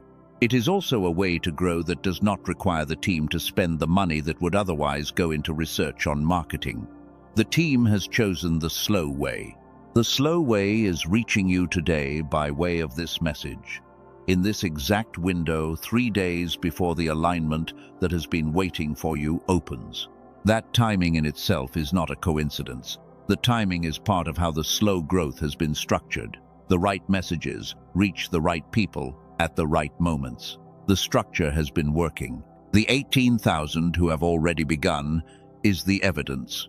The 18,001, if you choose to be the one, becomes part of how the next 18,000 finds out about what you found out about today.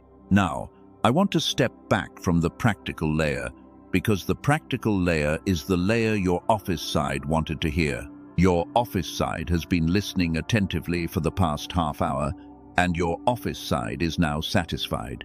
Your office side knows what the tool is, what it costs, what the guarantee is, what the bonuses are, where to find it, and how to use it. Your office side has all the information it needs to be at ease with this decision, but the office side is not the side that needs to make this decision. The decision is the kind of decision that, made entirely by the office side, leaves the piano side out of the conversation, and the piano side has been the one who brought you to this message in the first place. So, I want to turn back to the piano side now. I want to put the office side gently in a chair and tell it, "Thank you, you can rest," and let the piano side take the rest of the conversation. The piano side has been listening this whole time. The piano side has been waiting for the office side to finish its work. The piano side has been holding with great patience the version of you that was 8 years old, the version of you that woke up in the morning unafraid of the day, the version of you that watched light come through trees and felt that the light was personally for her. That version is the one who is going to walk through the next 3 days with you. The office side is going to take care of the logistics. The piano side is going to take care of the meaning. The combination of the two is what these 3 days are for. So let the office side rest now. Let the piano side come forward.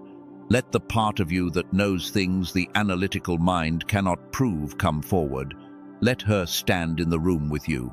Let her be present for the rest of this conversation, because the rest of this conversation is for her. The piano side knows something that the office side does not. The piano side knows that $39.08 a day is not what is being asked of you. $39.08 a day is the form the asking has taken. The actual asking is older and deeper. The actual asking is for you to choose, finally, the version of you that was placed inside you before the world began, its slow work of dimming her. The actual asking is for you to say yes to her after 30 years of saying not yet, not now, maybe someday, when things calm down, when the kids are older, when work is less demanding, when I have more bandwidth, when the time is right. The time has been right for a long time. The time is right now. The audio is the door handle. The $39 is the small fee at the threshold. The 8 minutes a day is the walk through the door.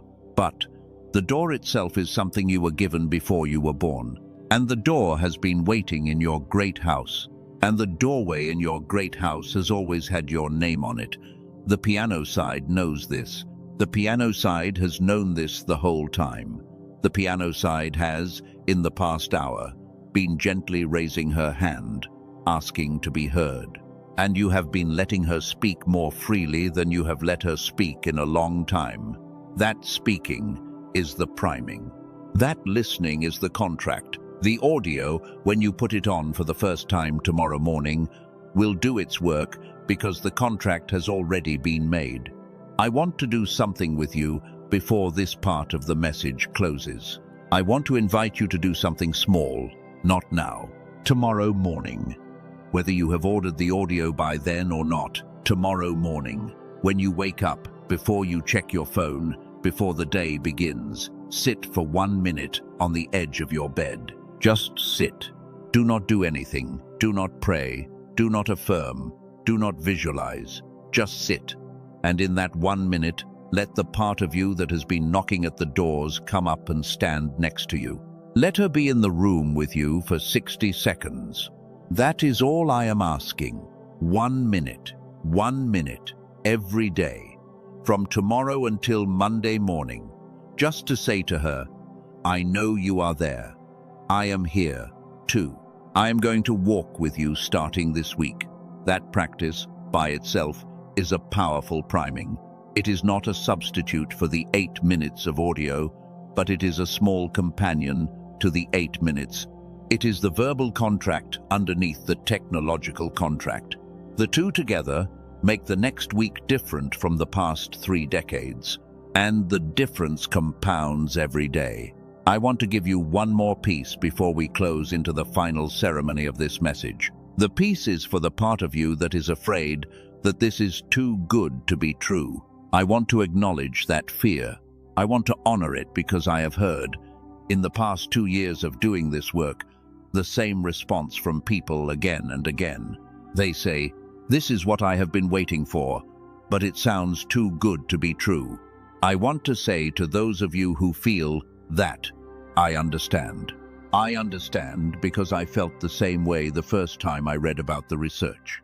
I understand because the past 40 years of being marketed to has trained us to be suspicious of anything that sounds clean, simple, and effective. The marketing has taught us that clean, simple, effective things are scams, and the marketing has been right about most things in most categories. But there is a thing that happens occasionally in the long arc of how humans figure out how to live. There is a thing that happens when a piece of fundamental research, like the Nobel Prize-winning work I keep coming back to, gets paired, finally, with a team of people who care enough to make it accessible. When that pairing happens, the result is something that is not a scam. The result is a piece of restored knowledge that ordinary people can use to recover what was taken from them. And when that piece of restored knowledge appears, it almost always sounds too good to be true because we have spent so long not having it that the having of it sounds like fiction. The audio I have been describing is one of those things.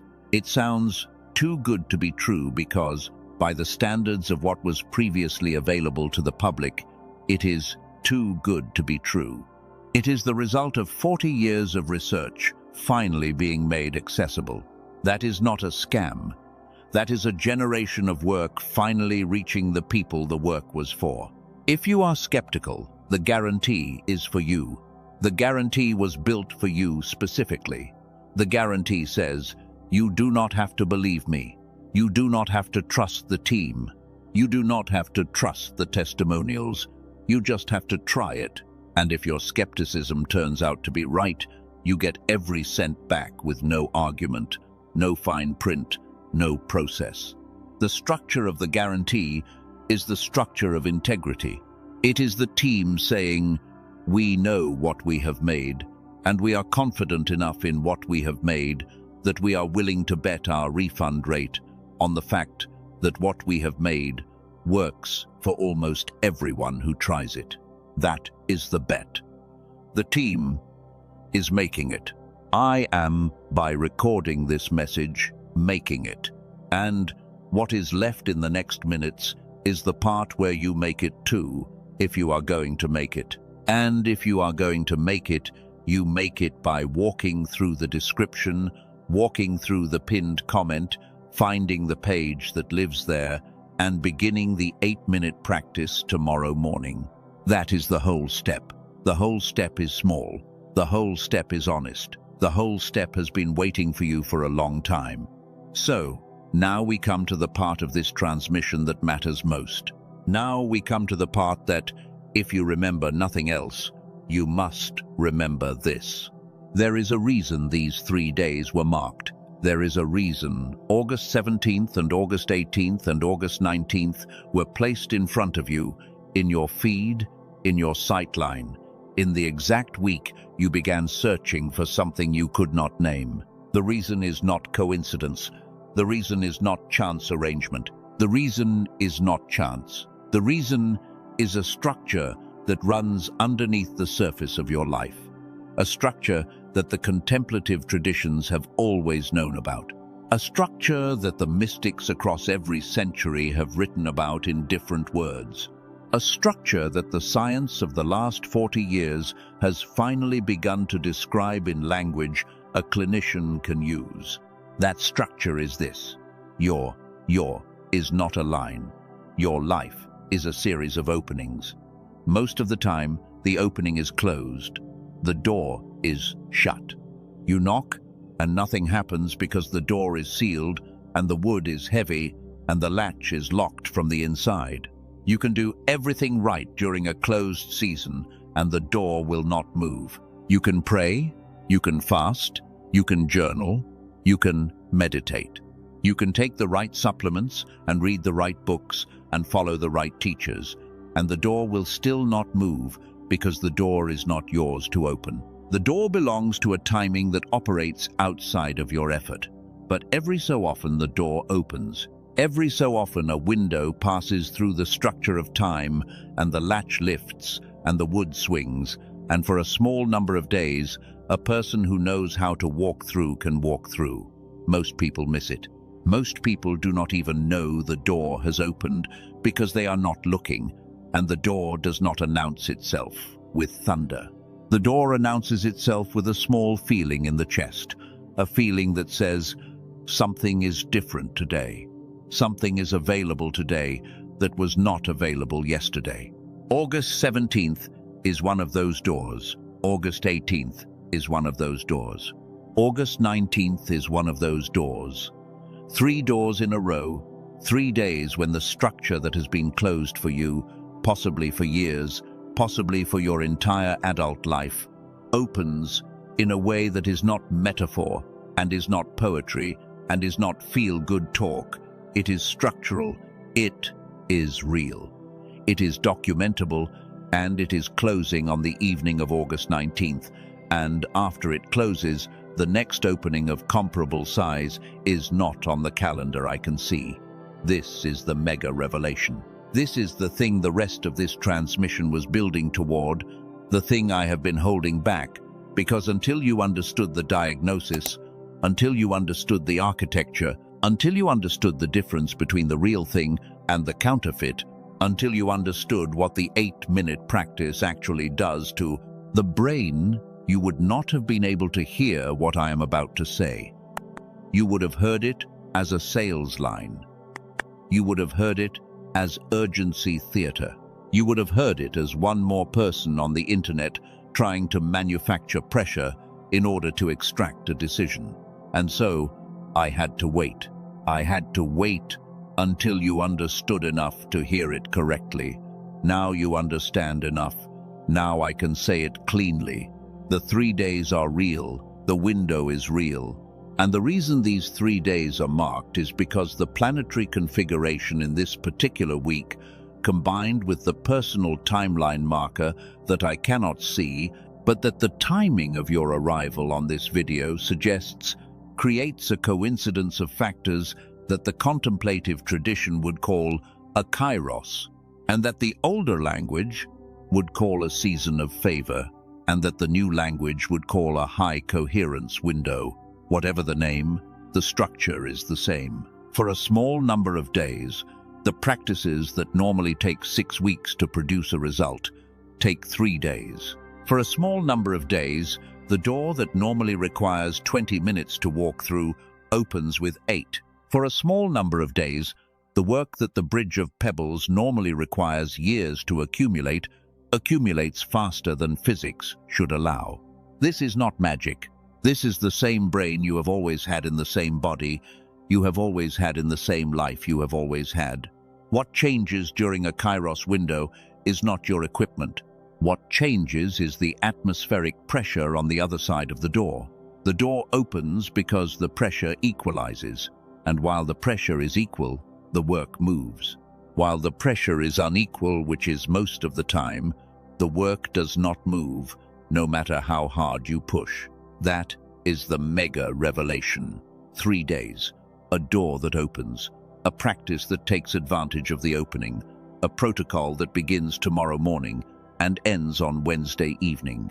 And on Thursday morning, the door is closed again, and you are either inside the room you were trying to reach, or you are still in the hallway looking at a door that will not open again for some time. Now, let me tell you what to do. Now, let me give you the protocol. Now, let me give you the concrete steps for August 17th, August 18th, and August 19th, so that when you finish this transmission, you do not finish with a beautiful feeling and an empty calendar. You finish with a plan.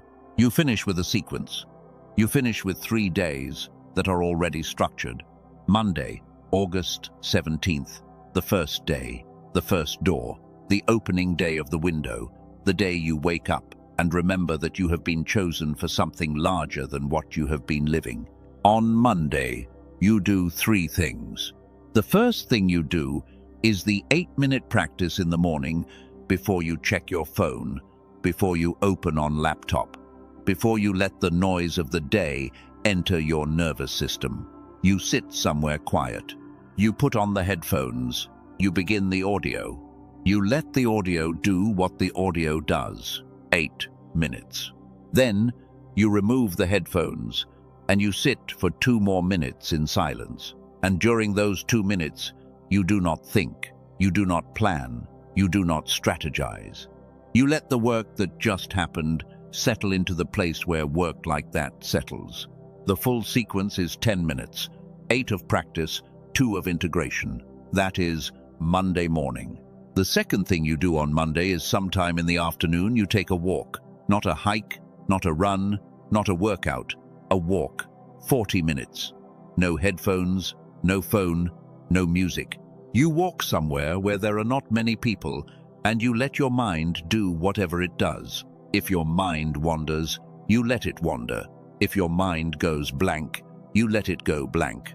If your mind delivers a sudden flash of insight about something you have been trying to solve for months, which is what happens to most people during the post-practice walk on the first day of the window, you do not write it down immediately. You let it sit. You walk for 40 minutes. Then you come home, and only then do you write down what came. The third thing you do on Monday is in the evening before bed, you write 1 sentence in a notebook. 1 sentence. The sentence is the answer to 1 question. The question is, what did I notice today that I have not noticed before?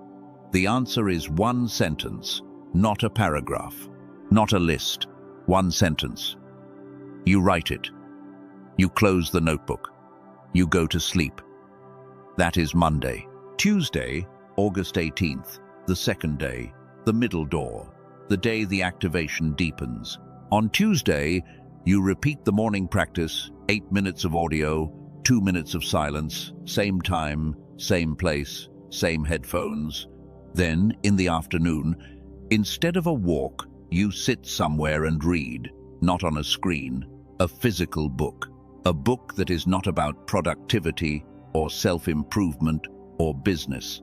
A book that is about something else. A novel, a book of poetry, a book about the history of something you find interesting. 45 minutes of reading. The point of the reading is not to learn the content of the book. The point of the reading is to give the right hemisphere, which has just been activated by the morning practice, something rich to feed on. Linear logical content starves the right hemisphere. Story and image and metaphor feed the right hemisphere. So on Tuesday afternoon, you feed it. In the evening, before bed, you write 1 sentence in the notebook. Same question. What did I notice today that I have not noticed before? 1 sentence. Close the notebook. Sleep. That is Tuesday. Wednesday, August 19th. The third day, the closing door. The day the door is still open in the morning, narrowing through the afternoon, closing by the evening. On Wednesday, you repeat the morning practice, 8 minutes, 2 minutes of silence. By now, the morning practice will feel like a different experience than it felt on Monday. By now, The audio will land differently. By now, the silence after will be a different quality of silence. Many people report that the third morning is the one where somewhere during the 8 minutes, the structure they have been working to dissolve finally dissolves. That is not guaranteed, but it is common. Common enough that if you do not experience it on Wednesday morning, you do not need to worry. The work has still been done. The dissolution may happen on Thursday or Friday after the window has closed. The window closes, but the work continues unfolding for some time after. The afternoon of Wednesday is the most important afternoon of the three. The afternoon of Wednesday is when you take action on whatever has surfaced during the 3 days. Not a big action, not a life-changing action. One small action. You make a phone call you have been avoiding. You send an email that has been sitting in drafts. You write a paragraph of the thing you have been trying to start. You schedule the appointment you have been putting off. One action, small, concrete, something that 24 hours ago you were not able to do, and that today you are. The action proves to the system that the practice has worked. The action lays a piece of evidence into your life that says something different is here now. In the evening of Wednesday before bed, you write the final sentence. Same question. One sentence. Close the notebook. Sleep. That is Wednesday. And then it is Thursday morning, August 20th. And the window is closed and the door is shut and you wake up and the day is normal. And the air feels is normal air. And the world has the same texture it had a week ago. But you are not the same. You are not the same because the 3 days happened. The 3 days happened, and the practice was inside the 3 days, and the work that the practice did inside the 3 days is now part of you. The way a vaccination is part of you. The way a healed bone is part of you. The body of who you are has been restructured during a window when restructuring was easier than it usually is. And that restructuring does not undo itself just because the window has closed. That is the protocol. That is what to do. That is the entire content of the 3 days laid out plainly with no mysticism and no theater. 3 mornings of 8-minute practice. 3 afternoons of a specific activity. 3 evenings of 1 written sentence. 1 concrete action on the 3rd afternoon. That is the whole thing. Now, I want to talk to you about who you become on the other side of those 3 days. I want to talk to you about the identity that is waiting for you on Thursday morning. The identity that has been waiting for you possibly for years, possibly since you were 8 years old. And the world began the long process of teaching you to forget who you were. Because the practice is not a tool to get something, the practice is a tool to remember something. You are not building a new self. You are unburying an old one. You are reaching down into the soil where the 8-year-old version of you was buried by everything that came after, and you are lifting that one up, and you are letting that one breathe again. The 8-year-old version of you knew things. The 8-year-old version of you knew without being told that you were here for a reason. The 8-year-old version of you knew without arguing that the future was good, that the world was friendly, that you had something to offer, that the dreams you had at night were not random firings of a tired brain, but were communications from a place that knew you better than you knew yourself. The 8-year-old version of you woke up in the morning and felt the day waiting, and the day was not a burden. The day was a gift. Then something happened. Many things happened. Time happened. School happened. The years between 10 and 15 happened when the body changes and the mind learns to compare. And the world begins to teach you that you are not as special as you thought you were. The years between 15 and 25 happened when the work of becoming an adult required you to bury the 8-year-old version, because the 8-year-old version was not equipped to navigate adult tasks. You had to put that one away in order to handle the responsibilities that came. That was not a mistake. That was development. That was necessary. You could not have raised yourself into a functional adult while still operating from the 8-year-old self. So, you buried that one, and you let the practical self take over. And the practical self has done a competent job, has paid the bills and met the deadlines, and managed the relationships, and held the line. And the practical self is the one who has been running things for some time now. But the 8-year-old self did not die. The 8-year-old self was buried. But a buried thing is not a dead thing. A buried thing is a thing that can be reached when you know where to dig and when the soil is soft enough to move. And during a window like the one that is opening now, during 3 days when the structures of the brain are easier to reorganize than they usually are, the soil is exactly soft enough. That is who you become. You become the person who has the practical self and the 8-year-old self integrated. You become the person who can pay the bills and also dream. You become the person who can meet the deadline and also hear the song that has been trying to come through.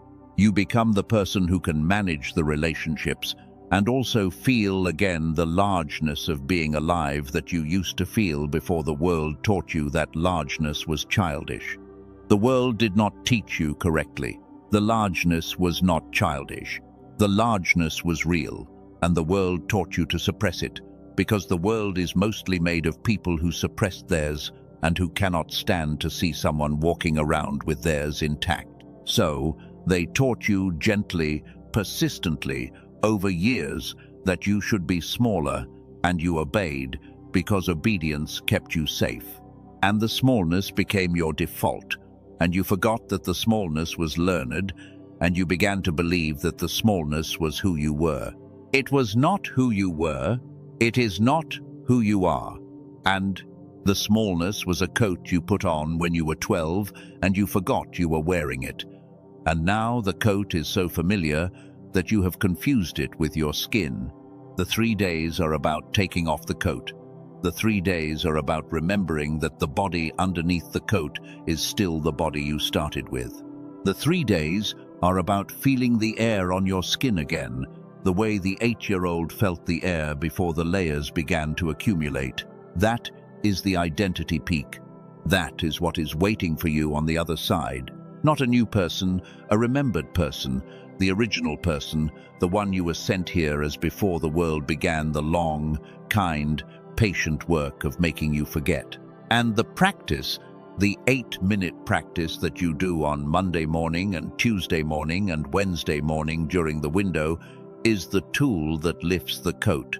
The practice does not give you a new identity. The practice removes the obstruction between you and the identity that was always yours. That is the technical description of what the audio does to the hemispheres. It removes the obstruction. It allows the original signal, which was being jammed by the overdeveloped left hemisphere, to come through again. The signal was always there. The signal never went anywhere. The signal was just blocked. The practice unblocks it. This is why the work happens fast during the window. The work is not building anything. The work is removing something. And removing something is always faster than building something. A wall takes months to put up and minutes to take down when you have the right tool. The 8-minute practice is the right tool. The 3-day window is the right time. The convergence of those two factors is what makes this period of the calendar unusual. So, when you sit down on Monday morning and you put on the headphones and you begin the audio, this is what is happening underneath the surface. You are not learning a skill. You are not adding to your repertoire. You are pulling a brick out of the wall that was put up around you over 20 or 30 or 40 years.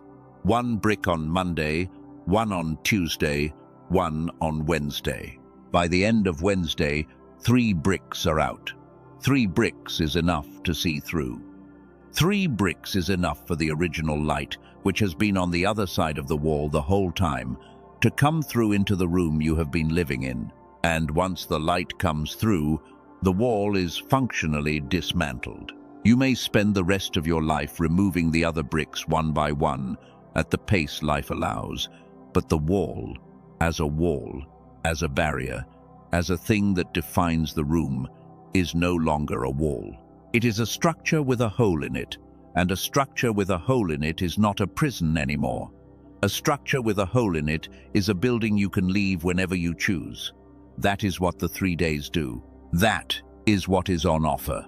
That is what the marker is that was placed on your calendar before you knew you needed it, that brought you to this video, that has held your attention for this long, that is asking you right now to make a decision about whether you will participate in the window or whether you will let the window pass. The decision is yours. It is not mine. I cannot make it for you, and I would not, even if I could. The framework of this universe is that you have to walk through the door yourself, even when the door is open. The door being open does not move you through it. You have to move yourself. The genius switch is the that fits inside the 8 minutes of the morning of the 3 days, and the link in the description below is the door to the page where that practice lives. But the link and the page and the practice are all just doors. They are not feet. The feet are yours. The walking is yours. That is the 3rd time I have named the practice in this message, and it will be one of the last times, because I do not want to belabor the point. I have given you the architecture. I have given you the diagnosis. I have given you the protocol. I have given you the description of who you become on the other side. There is not much else to say about the practice itself. What is left to say is something else. What is left to say is the closing, because every transmission has a closing, and this one is no different. We are approaching the closing now. We are approaching the moment when the words I have been speaking will end, and the room you are in will be quiet again, and you will be left with what you came in with, plus what you have heard, plus whatever has stirred inside you during the time we have been together. Before we go to the closing, I want to slow down. I want to mark the threshold. I want to acknowledge that the time we have spent together here is not nothing. You have given me, by listening, something I do not take lightly. You have given me your attention. Your attention is the only thing in your life that is fully yours. Your time is partially shared with your obligations. Your body is partially shared with your inheritance. Your thoughts are partially shared with the voices you grew up around. But your attention, the act of choosing to focus on this and not that, is fully yours. And you have spent some of it here with me, with this voice, with this story, with this invitation. I want to say thank you, not as a formality, as an acknowledgement. Thank you for staying.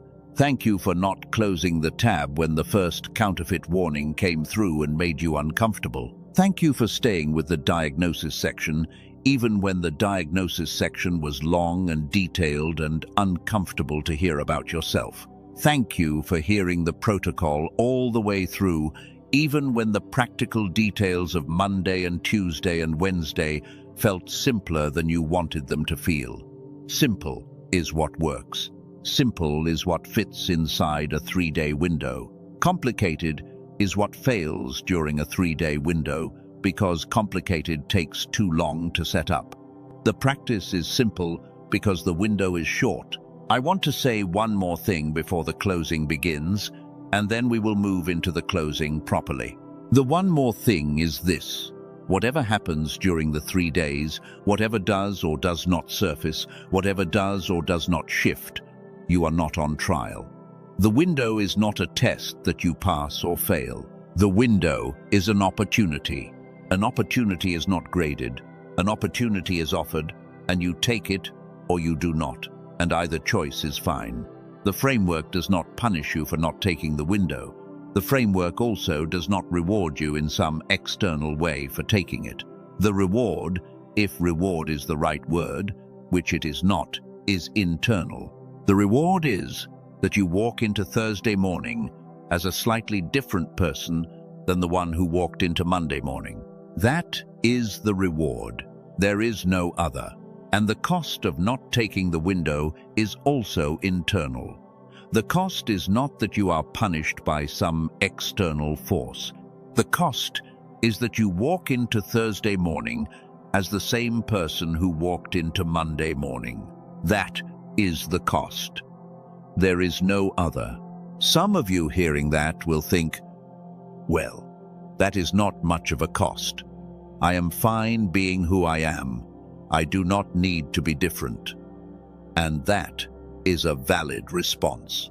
If you are fine being who you are, then the window does not apply to you, and you should not feel pressure to participate. The framework is not for everyone. The framework is only for the people who, somewhere inside, know that there is more available, and who have been waiting for the right opening to reach for it. If that is not you, no harm. If that is you, you already know it, and you have known it the whole time. You have been listening. And the only question now is whether you act on what you know, or whether you put it down and walk away. We are about to enter the closing. The closing has a particular shape. The closing is not a sales push, and not a recap, and not a summary. The closing is a sacred form that the older traditions used, and that I am keeping because the form works. The form has 4 parts: a grateful pause, a release act, a declaration peak, a quiet seal. We will move through all 4.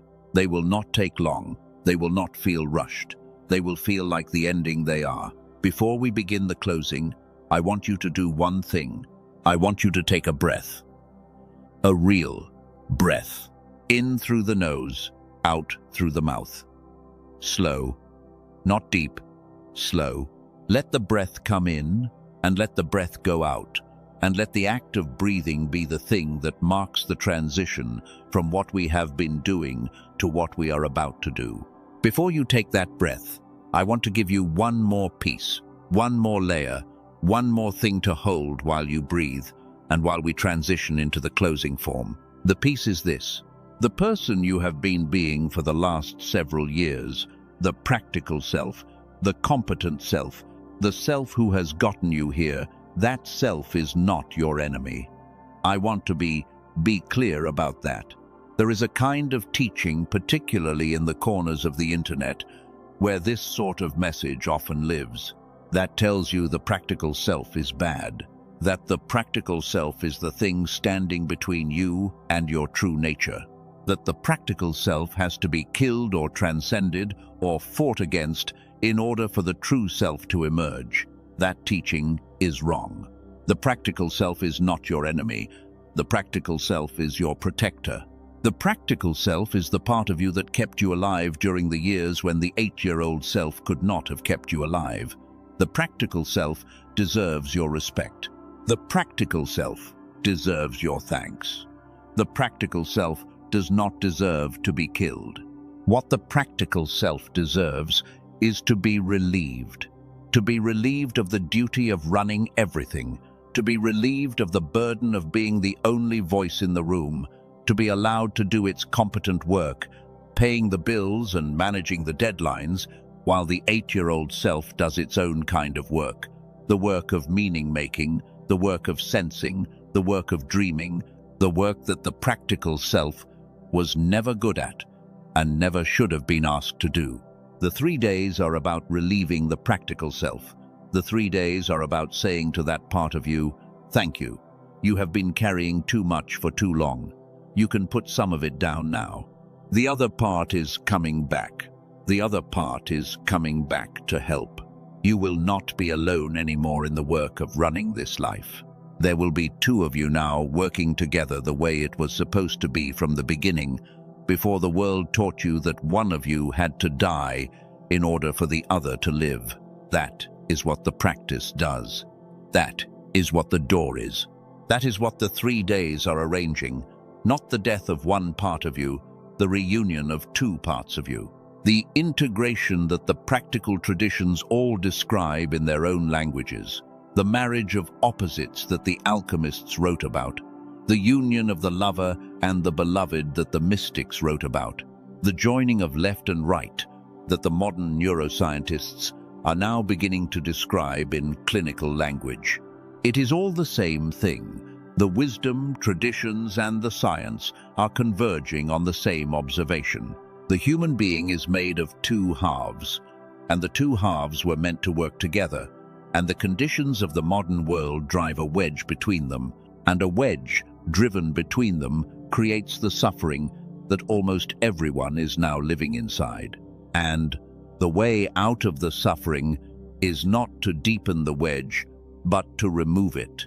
And the practice that has finally been engineered to remove it does its work in 8 minutes a day, across 3 days, when the door is open.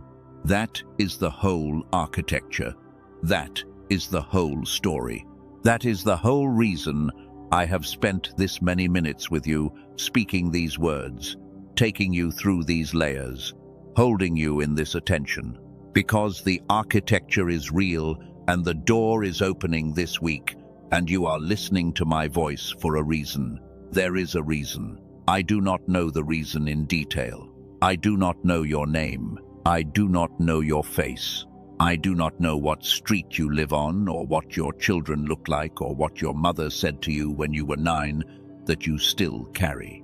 I do not know any of those things, but the framework I am operating inside of suggests persistently that the people who arrive at a transmission like this one, at the timing they arrive, are not arriving by accident. The arrival is the first signal. The arrival is the system saying, "This is the one. This is the message. This is the person it was for. So you are the person it was for. You, the one listening, the one whose attention is on this voice right now, the one whose chest may be feeling something it has not felt in some time, a warmth, a tightness, a recognition, a quiet kind of yes that is rising up from underneath the noise. That feeling is the original self saying, hello. That feeling is the 8-year-old version of you who has been waiting under the soil, sending up a first signal that the soil is loosening, that the door is opening, that the time is now. Trust the feeling. The feeling is older than your doubt. The feeling was here before the doubt was. The doubt is a layer on top of the feeling. The doubt is the coat. The feeling is the body underneath the coat. And the closing we are about to enter is designed to give that feeling room to breathe, room to exist, room to be acknowledged before the room goes quiet again. So now, finally, the breath. Now, finally, the threshold. Now, finally, we begin the closing form. Take that breath now, and we begin. The closing form has 4 parts, and we will move through them in order, without rushing, without skipping, without explaining each one before we enter it. The form does not ask for explanation. The form asks for participation. The form was developed by people in earlier centuries who understood that explanation is a kind of armor, and that armor, while useful in many parts of life, is not useful in the closing. The closing requires that the armor be set down briefly so that the 4 parts can do what the 4 parts do. If, as we move through the form, you find a part of you wanting to step back and analyze, that wanting is normal. The practical self has habits, and the habit of analysis is one of the deeper ones. You do not have to fight the habit. You only have to let the analysis happen in the background, while the larger part of you participates in the foreground. The two can coexist. The form will accept both. So we begin. The first part of the closing is the grateful pause. The grateful pause is not a thank you. The grateful pause is a stopping. The grateful pause is an act of stopping the forward motion of the message, the forward motion of the day, the forward motion of the life, so that for a small number of seconds, there is no motion. There is only the chosen one, the room the chosen one is sitting in, the breath the chosen one just took, and the silence underneath everything. Stop now. Stop the part of you that is thinking about what comes next. Stop the part of you that is wondering whether to take the window. Stop the part of you that is calculating, comparing, sorting, planning. Stop all of that. Let it stop for a count of 5. 1, 2, 3, 4, 5. In that stopping, there is a gratitude that arises on its own without you having to manufacture it. The gratitude is not for anything in particular.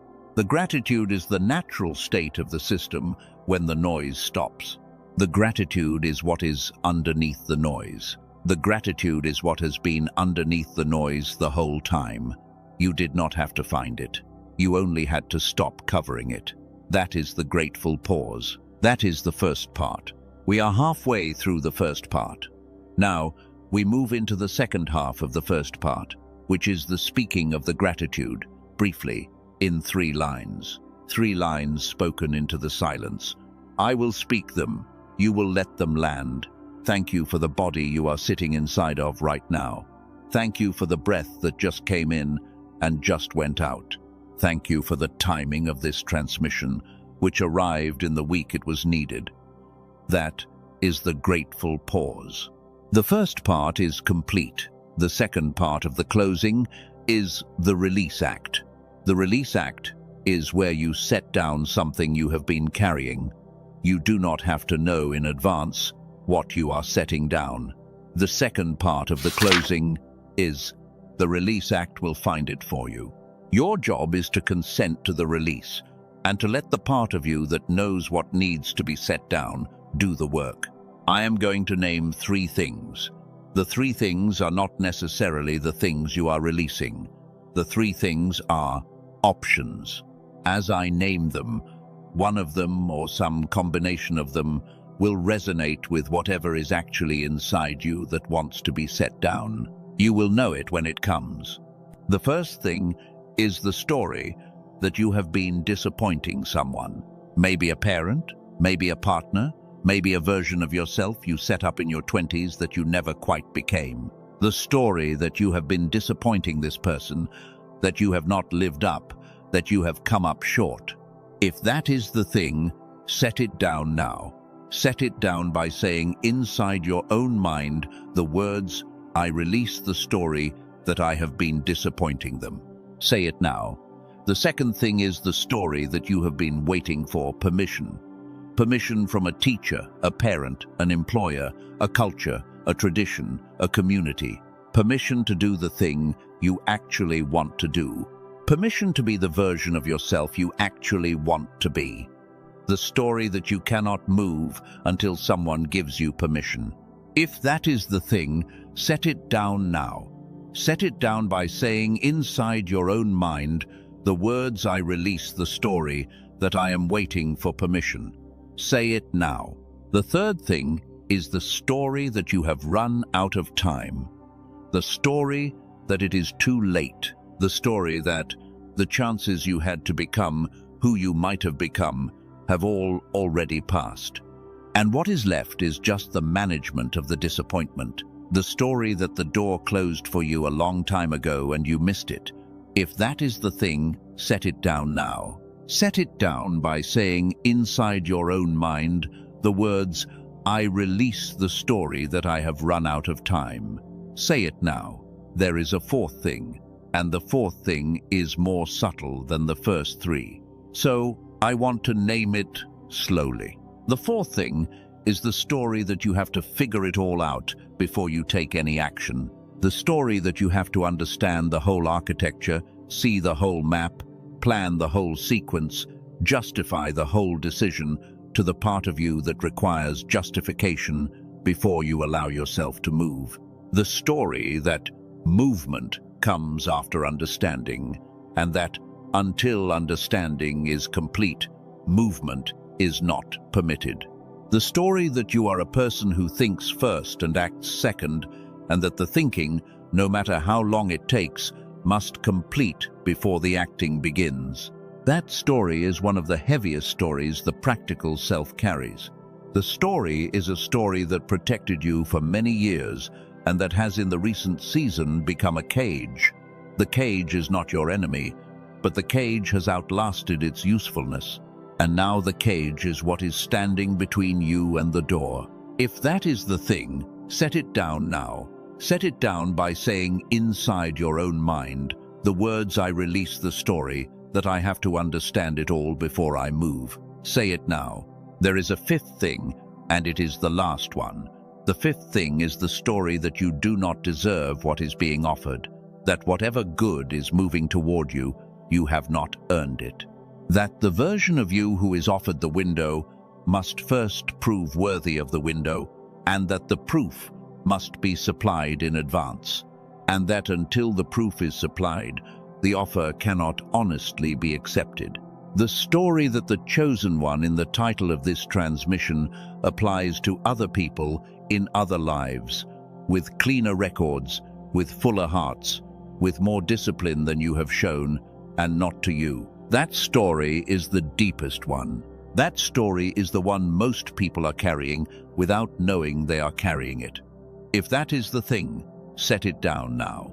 Set it down by saying inside your own mind the words, "I release the story that I do not deserve what is being offered." Say it now. If none of those five resonated, that is fine.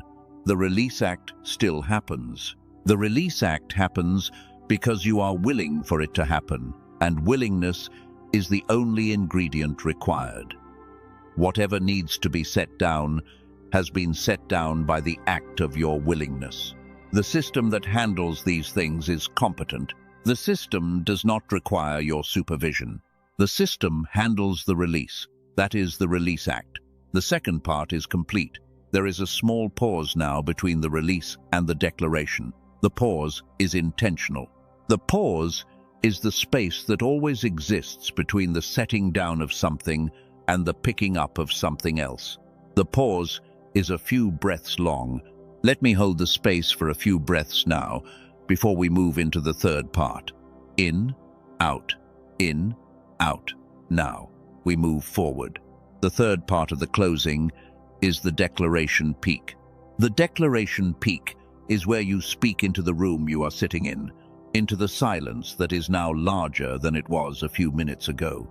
The words of who you are becoming, not who you were, not who you have been, who you are becoming.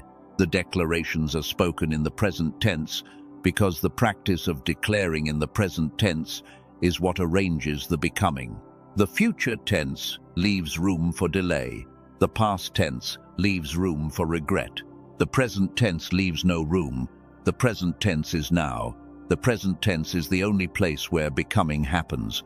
I will speak the declarations.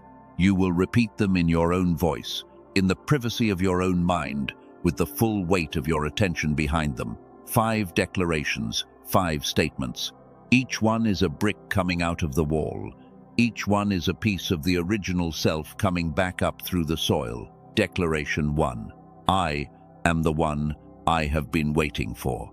Say it in your own voice, inside your own mind, with the full weight of your attention behind it. I am the one I have been waiting for. Declaration 2. I am restored to the version of me that was sent here. Say it. I am restored to the version of me that was sent here. Declaration 3. I am inside the window that was marked for me. Say it. I am inside the window that was marked for me. Declaration 4. I am supported in this moment by everything that has ever wanted to support me. Say it. I am supported in this moment by everything that has ever wanted to support me. Declaration 5. I am the one who walks through. Say it. I am the one who walks through. That is the declaration peak. The third part is complete. Something happens in the body when a sequence of declarations like that is spoken in close succession. The body registers the sequence. The body, in its own quiet way, begins to update its understanding of who it is housing. The understanding does not change all at once. The understanding shifts in small increments over the days and weeks that follow a declaration peak performed correctly. By the end of next month, if you check in with the part of you that is responding to declarations like those, you will find that the part of you has begun to operate slightly differently than it operated before this transmission began. The shift is small. The shift compounds. The shift, given time, accumulates into something visible. But that is the work of the days that follow. The work of this moment is to move into the final part of the closing, which is the simplest part, which is the part that holds everything that has just happened, that wraps around it, that protects it, that lets it set. The fourth and final part of the closing is the quiet seal. The quiet seal is the simplest part. The quiet seal is silence. The quiet seal is 15 seconds of nothing said. The quiet seal is the period at the end of the sentence. The quiet seal is the moment when the work of the closing is complete, and the only thing left to do is allow the work to sit undisturbed in the place where work like that sits before the day begins again. I will count to 3. After 3, I will be quiet for 15 seconds. You will be quiet too.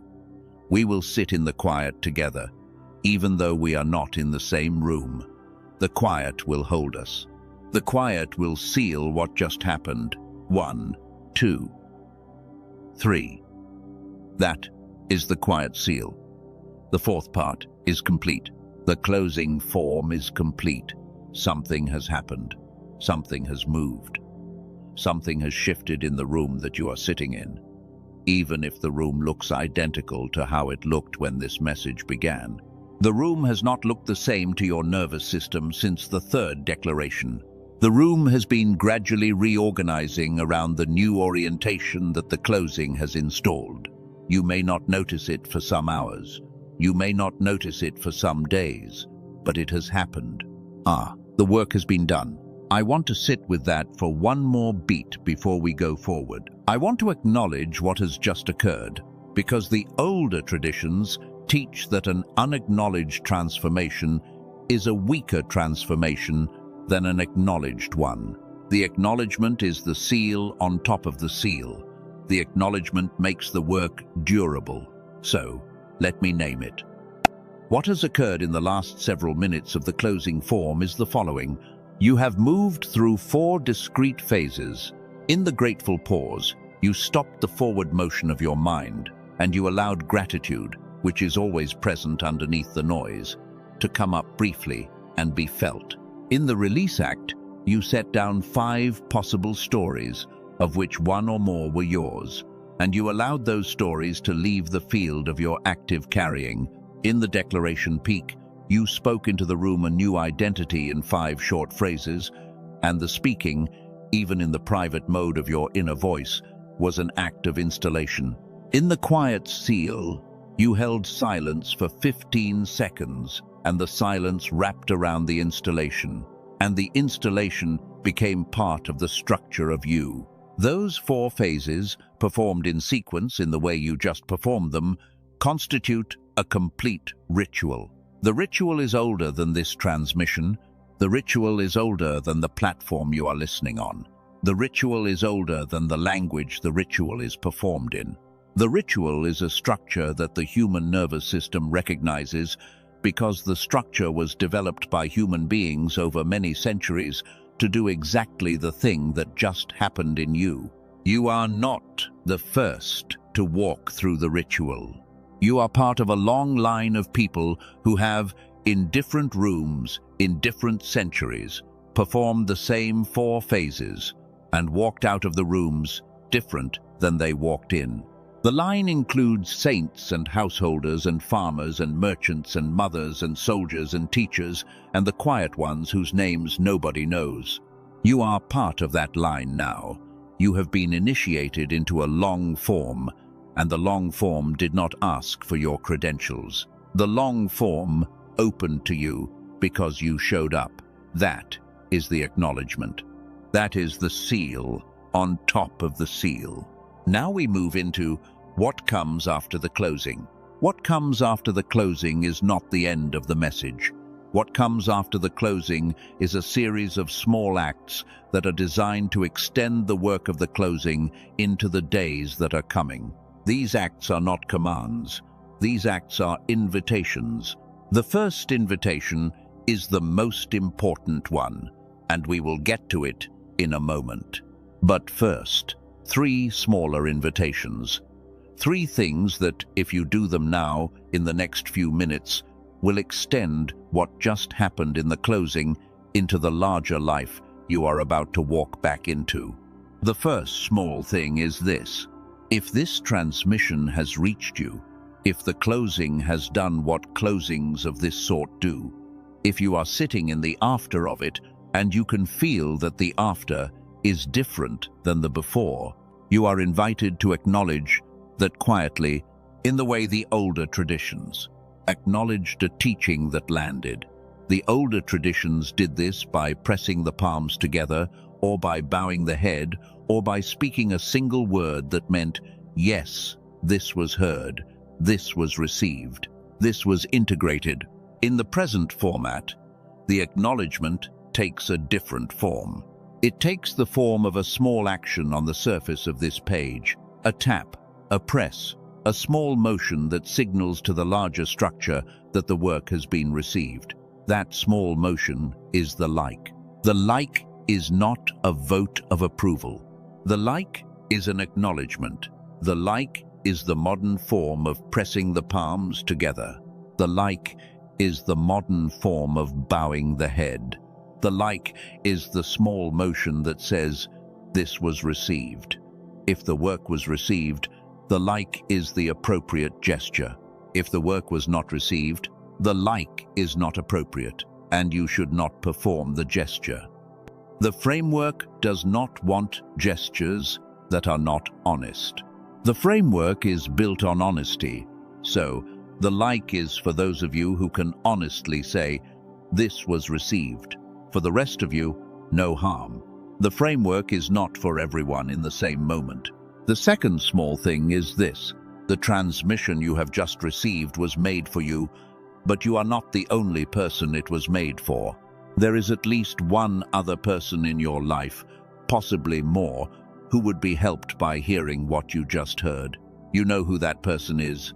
The face came to you a moment ago while I was speaking. You saw it briefly, and then you let it go because it did not seem urgent. It is urgent. That person is in the same kind of window you were in before you arrived here. That person is waiting for the same kind of door. That person does not know where to look. You know where to look. The act of forwarding this message to that person is not a marketing favor to me. The act of forwarding this message to that person is a kindness to them. The act is small. The act takes seconds. The act may, depending on the person and the timing, change the trajectory of their week, their month, possibly their year.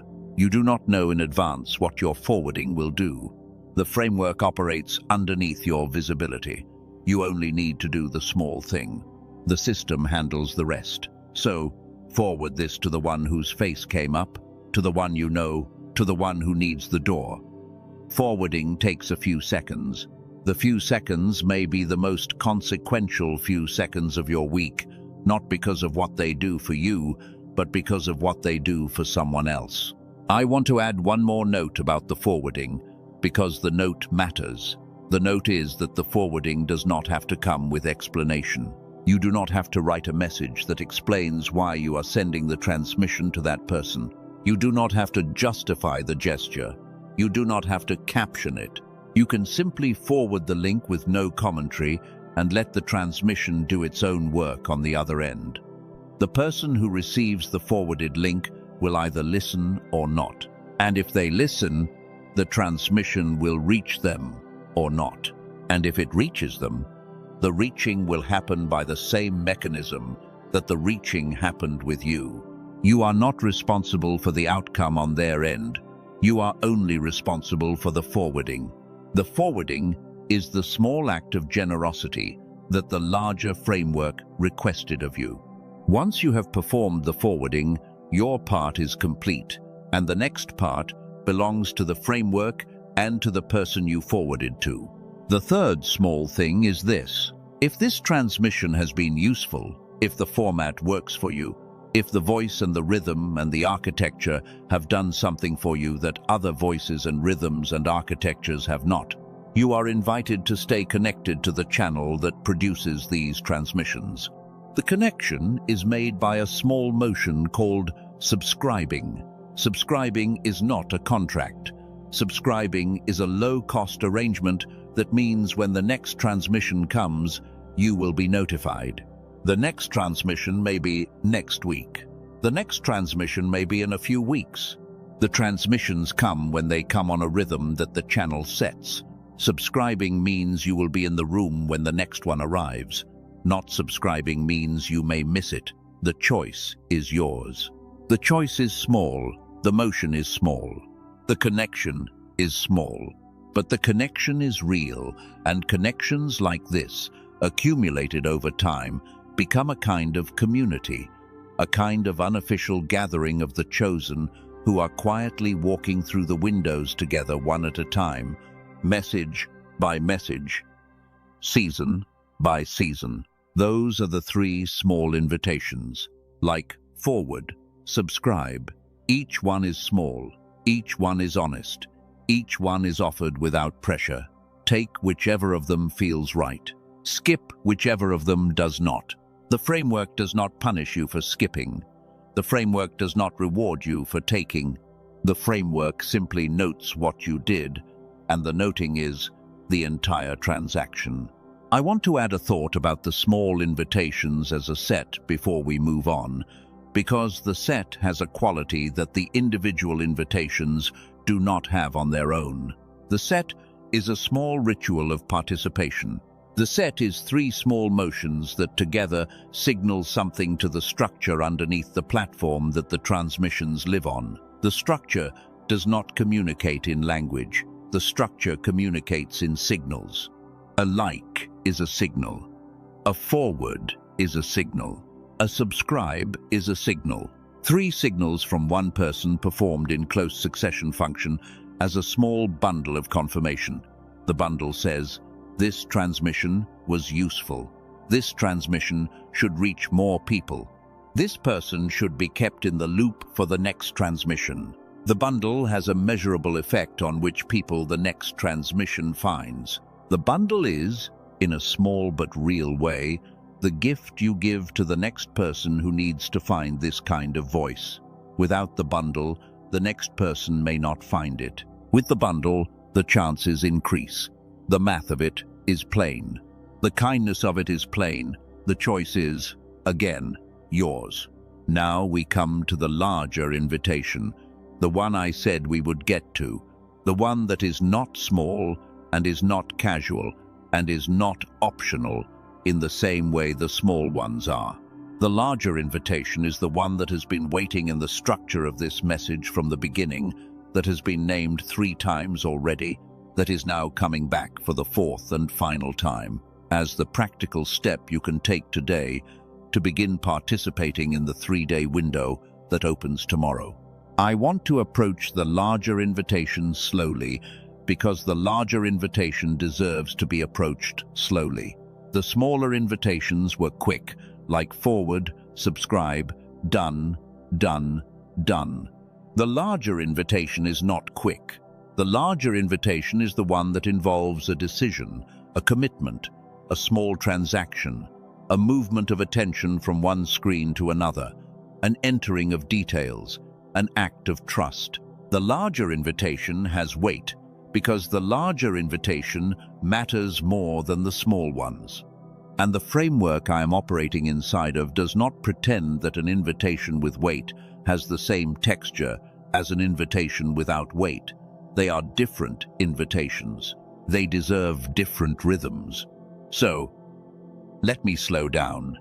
Let me make space around the invitation. Let me say to the part of you that is bracing for a sales pitch that there is no sales pitch coming. There is only an invitation, and the invitation has been on the table for the entire transmission. And the only thing changing in this final naming is that the invitation is being named one last time, clearly, so that you cannot say afterward that you did not know what was being offered. The larger invitation is the genius switch, the 8-minute morning practice, the audio engineered by Dr. Daniel Barone and the team. The page that lives behind the link in the description and the pinned comment below this message. The $39 one-time purchase that includes the 4 bonuses and the 100% guarantee. The whole package, the whole opportunity, the whole architecture made simple, made accessible, made available to you in this hour before the window opens at dawn tomorrow. I have said it cleanly. I will not say it again in this transmission.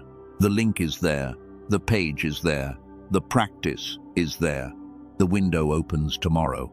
The timing of those 3 things all converging on this hour is the framework saying, here is the door, here is the key, here is the moment to use the key. If you go to the link, the page will open, and you will see briefly a presentation that explains in different words the same architecture I have explained in this transmission. You will recognize the architecture. The page is not going to surprise you with new information. The page is going to confirm what you have heard. The page is the bridge between hearing about the practice and having the practice. The page is short. The page takes a few minutes to walk through. The practical step of getting the practice into your hands takes less time than this paragraph has taken to listen to. When you arrive at the page, you will see the price clearly. $39, one time, not a subscription, not a recurring charge, not a course that adds fees as you go. 1. Purchase. The price is set deliberately. The price is set to be small enough that if you decide afterward that the practice was not for you, the loss is recoverable from a single weekend of skipped dining out, and large enough that the team behind the practice can continue the work of refining the practice and distributing the practice to the people the practice was for. The page also describes the guarantee. The guarantee is 100% 60 days. No questions, no process, no requirement to prove that you used the practice, or that you used it correctly, or that you gave it a fair chance. If you decide at any point in the next 60 days that the practice was not what you needed, the team returns your money. That is the structure. The structure removes the risk from the decision. The structure leaves only the practice and your willingness to engage with the practice. The decision belongs to you. I have done my part by carrying the message. The team behind the practice has done their part by engineering the practice. The structure of the calendar has done its part by opening the window. What remains is the small motion of your hand moving to the link, and the small motion of your attention walking through the page, and the small motion of your decision, choosing yes or choosing no. If you choose yes, tomorrow morning, at the time you have set aside, you will sit somewhere quiet. You will put on the headphones, you will begin the audio, and you will be inside the window, inside the work, inside the opening. The first morning of the 3 days will begin, and the practice will begin its work, and you will be a participant in the window rather than an observer of the window. If you choose no, that is also a valid choice, and the framework does not penalize you. The framework simply notes the choice and moves on. Other windows will come, other doors will open. The next one may be in a few weeks. The next one may be in a few months. The next one may be in a year, but there will be a next one, and you will hear about it when it comes. If you have chosen to stay connected to the channel that brings these transmissions, whichever you choose, I want to say a final thing to you. Whichever you choose, you have been seen here. The act of you watching this transmission has been a real act of presence, and the act has been received on the other side of the camera in the structure that arranges transmissions like this, in the system that pairs the message to the person it was for. You have been seen. The seeing was not by me because I do not know you. The seeing was by the system. The system saw you. The system arranged for you to be here.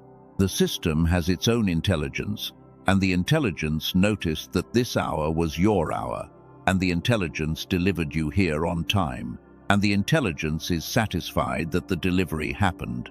What the intelligence does next is up to what you do next, but the seeing has already happened. The seeing is the part that was always going to happen. The seeing is the part that did not depend on your decision.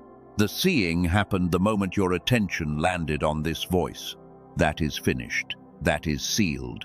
I want to add one more layer to that, because the layer matters. The layer is the recognition that being seen is by itself a kind of medicine. Many of you, perhaps most of you, have been moving through your weeks unseen. Not unseen by people necessarily. People see you. Your family sees you. Your co-workers see you. Your friends see you in the casual way that friends see each other, but unseen at the deeper layer, unseen by the framework, unseen by the system that knows what you came here for, unseen by the structure that, when it functions correctly, recognizes the people it sent and arranges for them to be found at the right time. That unseen condition is one of the hidden hardships of the modern life. The condition is not named because the condition is hard to name. The condition feels like a low-grade loneliness that does not go away no matter how many people you spend time with, because the loneliness is not about being alone in a room. The loneliness is about being alone underneath the gaze of the framework. The framework was looking elsewhere. The framework had not yet turned its attention to you. The framework has turned its attention to you now. That is what arriving at this transmission means. That is what staying through the transmission means. That is what completing the closing form means. The framework saw you. The framework spent this hour with you. The framework, whatever the framework is, however the framework operates, has registered your presence and noted your arrival. And the noting is permanent. You are no longer in the unseen condition. You are now in the seen condition. And the seen condition cannot be reverted because the noting cannot be unmade. Once a person has been seen by the framework, the person is in the records of the framework, and the records of the framework do not delete. That is the medicine. That is what you walk out of this transmission with, regardless of any other decision you make. The medicine of having been seen. The medicine that for some of you may be the most important thing you take away, more important than the practice, more important than the window, more important than the protocol. Some of you needed to be seen more than you needed any of the other things, and being seen has happened. And so we come now to the final words. We come to the place where the transmission ends and the silence resumes, and the room you have been sitting in becomes, once again, just a room, and the day waiting outside becomes, once again, just a day. The work is complete. The message is delivered. The window is open. The choice is yours. I want to leave you with a final blessing. The blessing is short. The blessing is in the older form. The blessing is meant to be the last sound that enters your ears before the message ends, so that whatever happens in the moments after the message ends happens with the blessing already inside you, doing whatever blessings of this kind do, without your supervision, without your effort, without your interference. Before I speak the blessing, I want to make one more small acknowledgement. The acknowledgement is for the part of you that has been holding skepticism throughout this transmission. That part of you has been doing its job. That part of you is the practical self, and the practical self has been monitoring every claim I have made, weighing every statement, flagging every moment that felt like it might be marketing rather than ministry.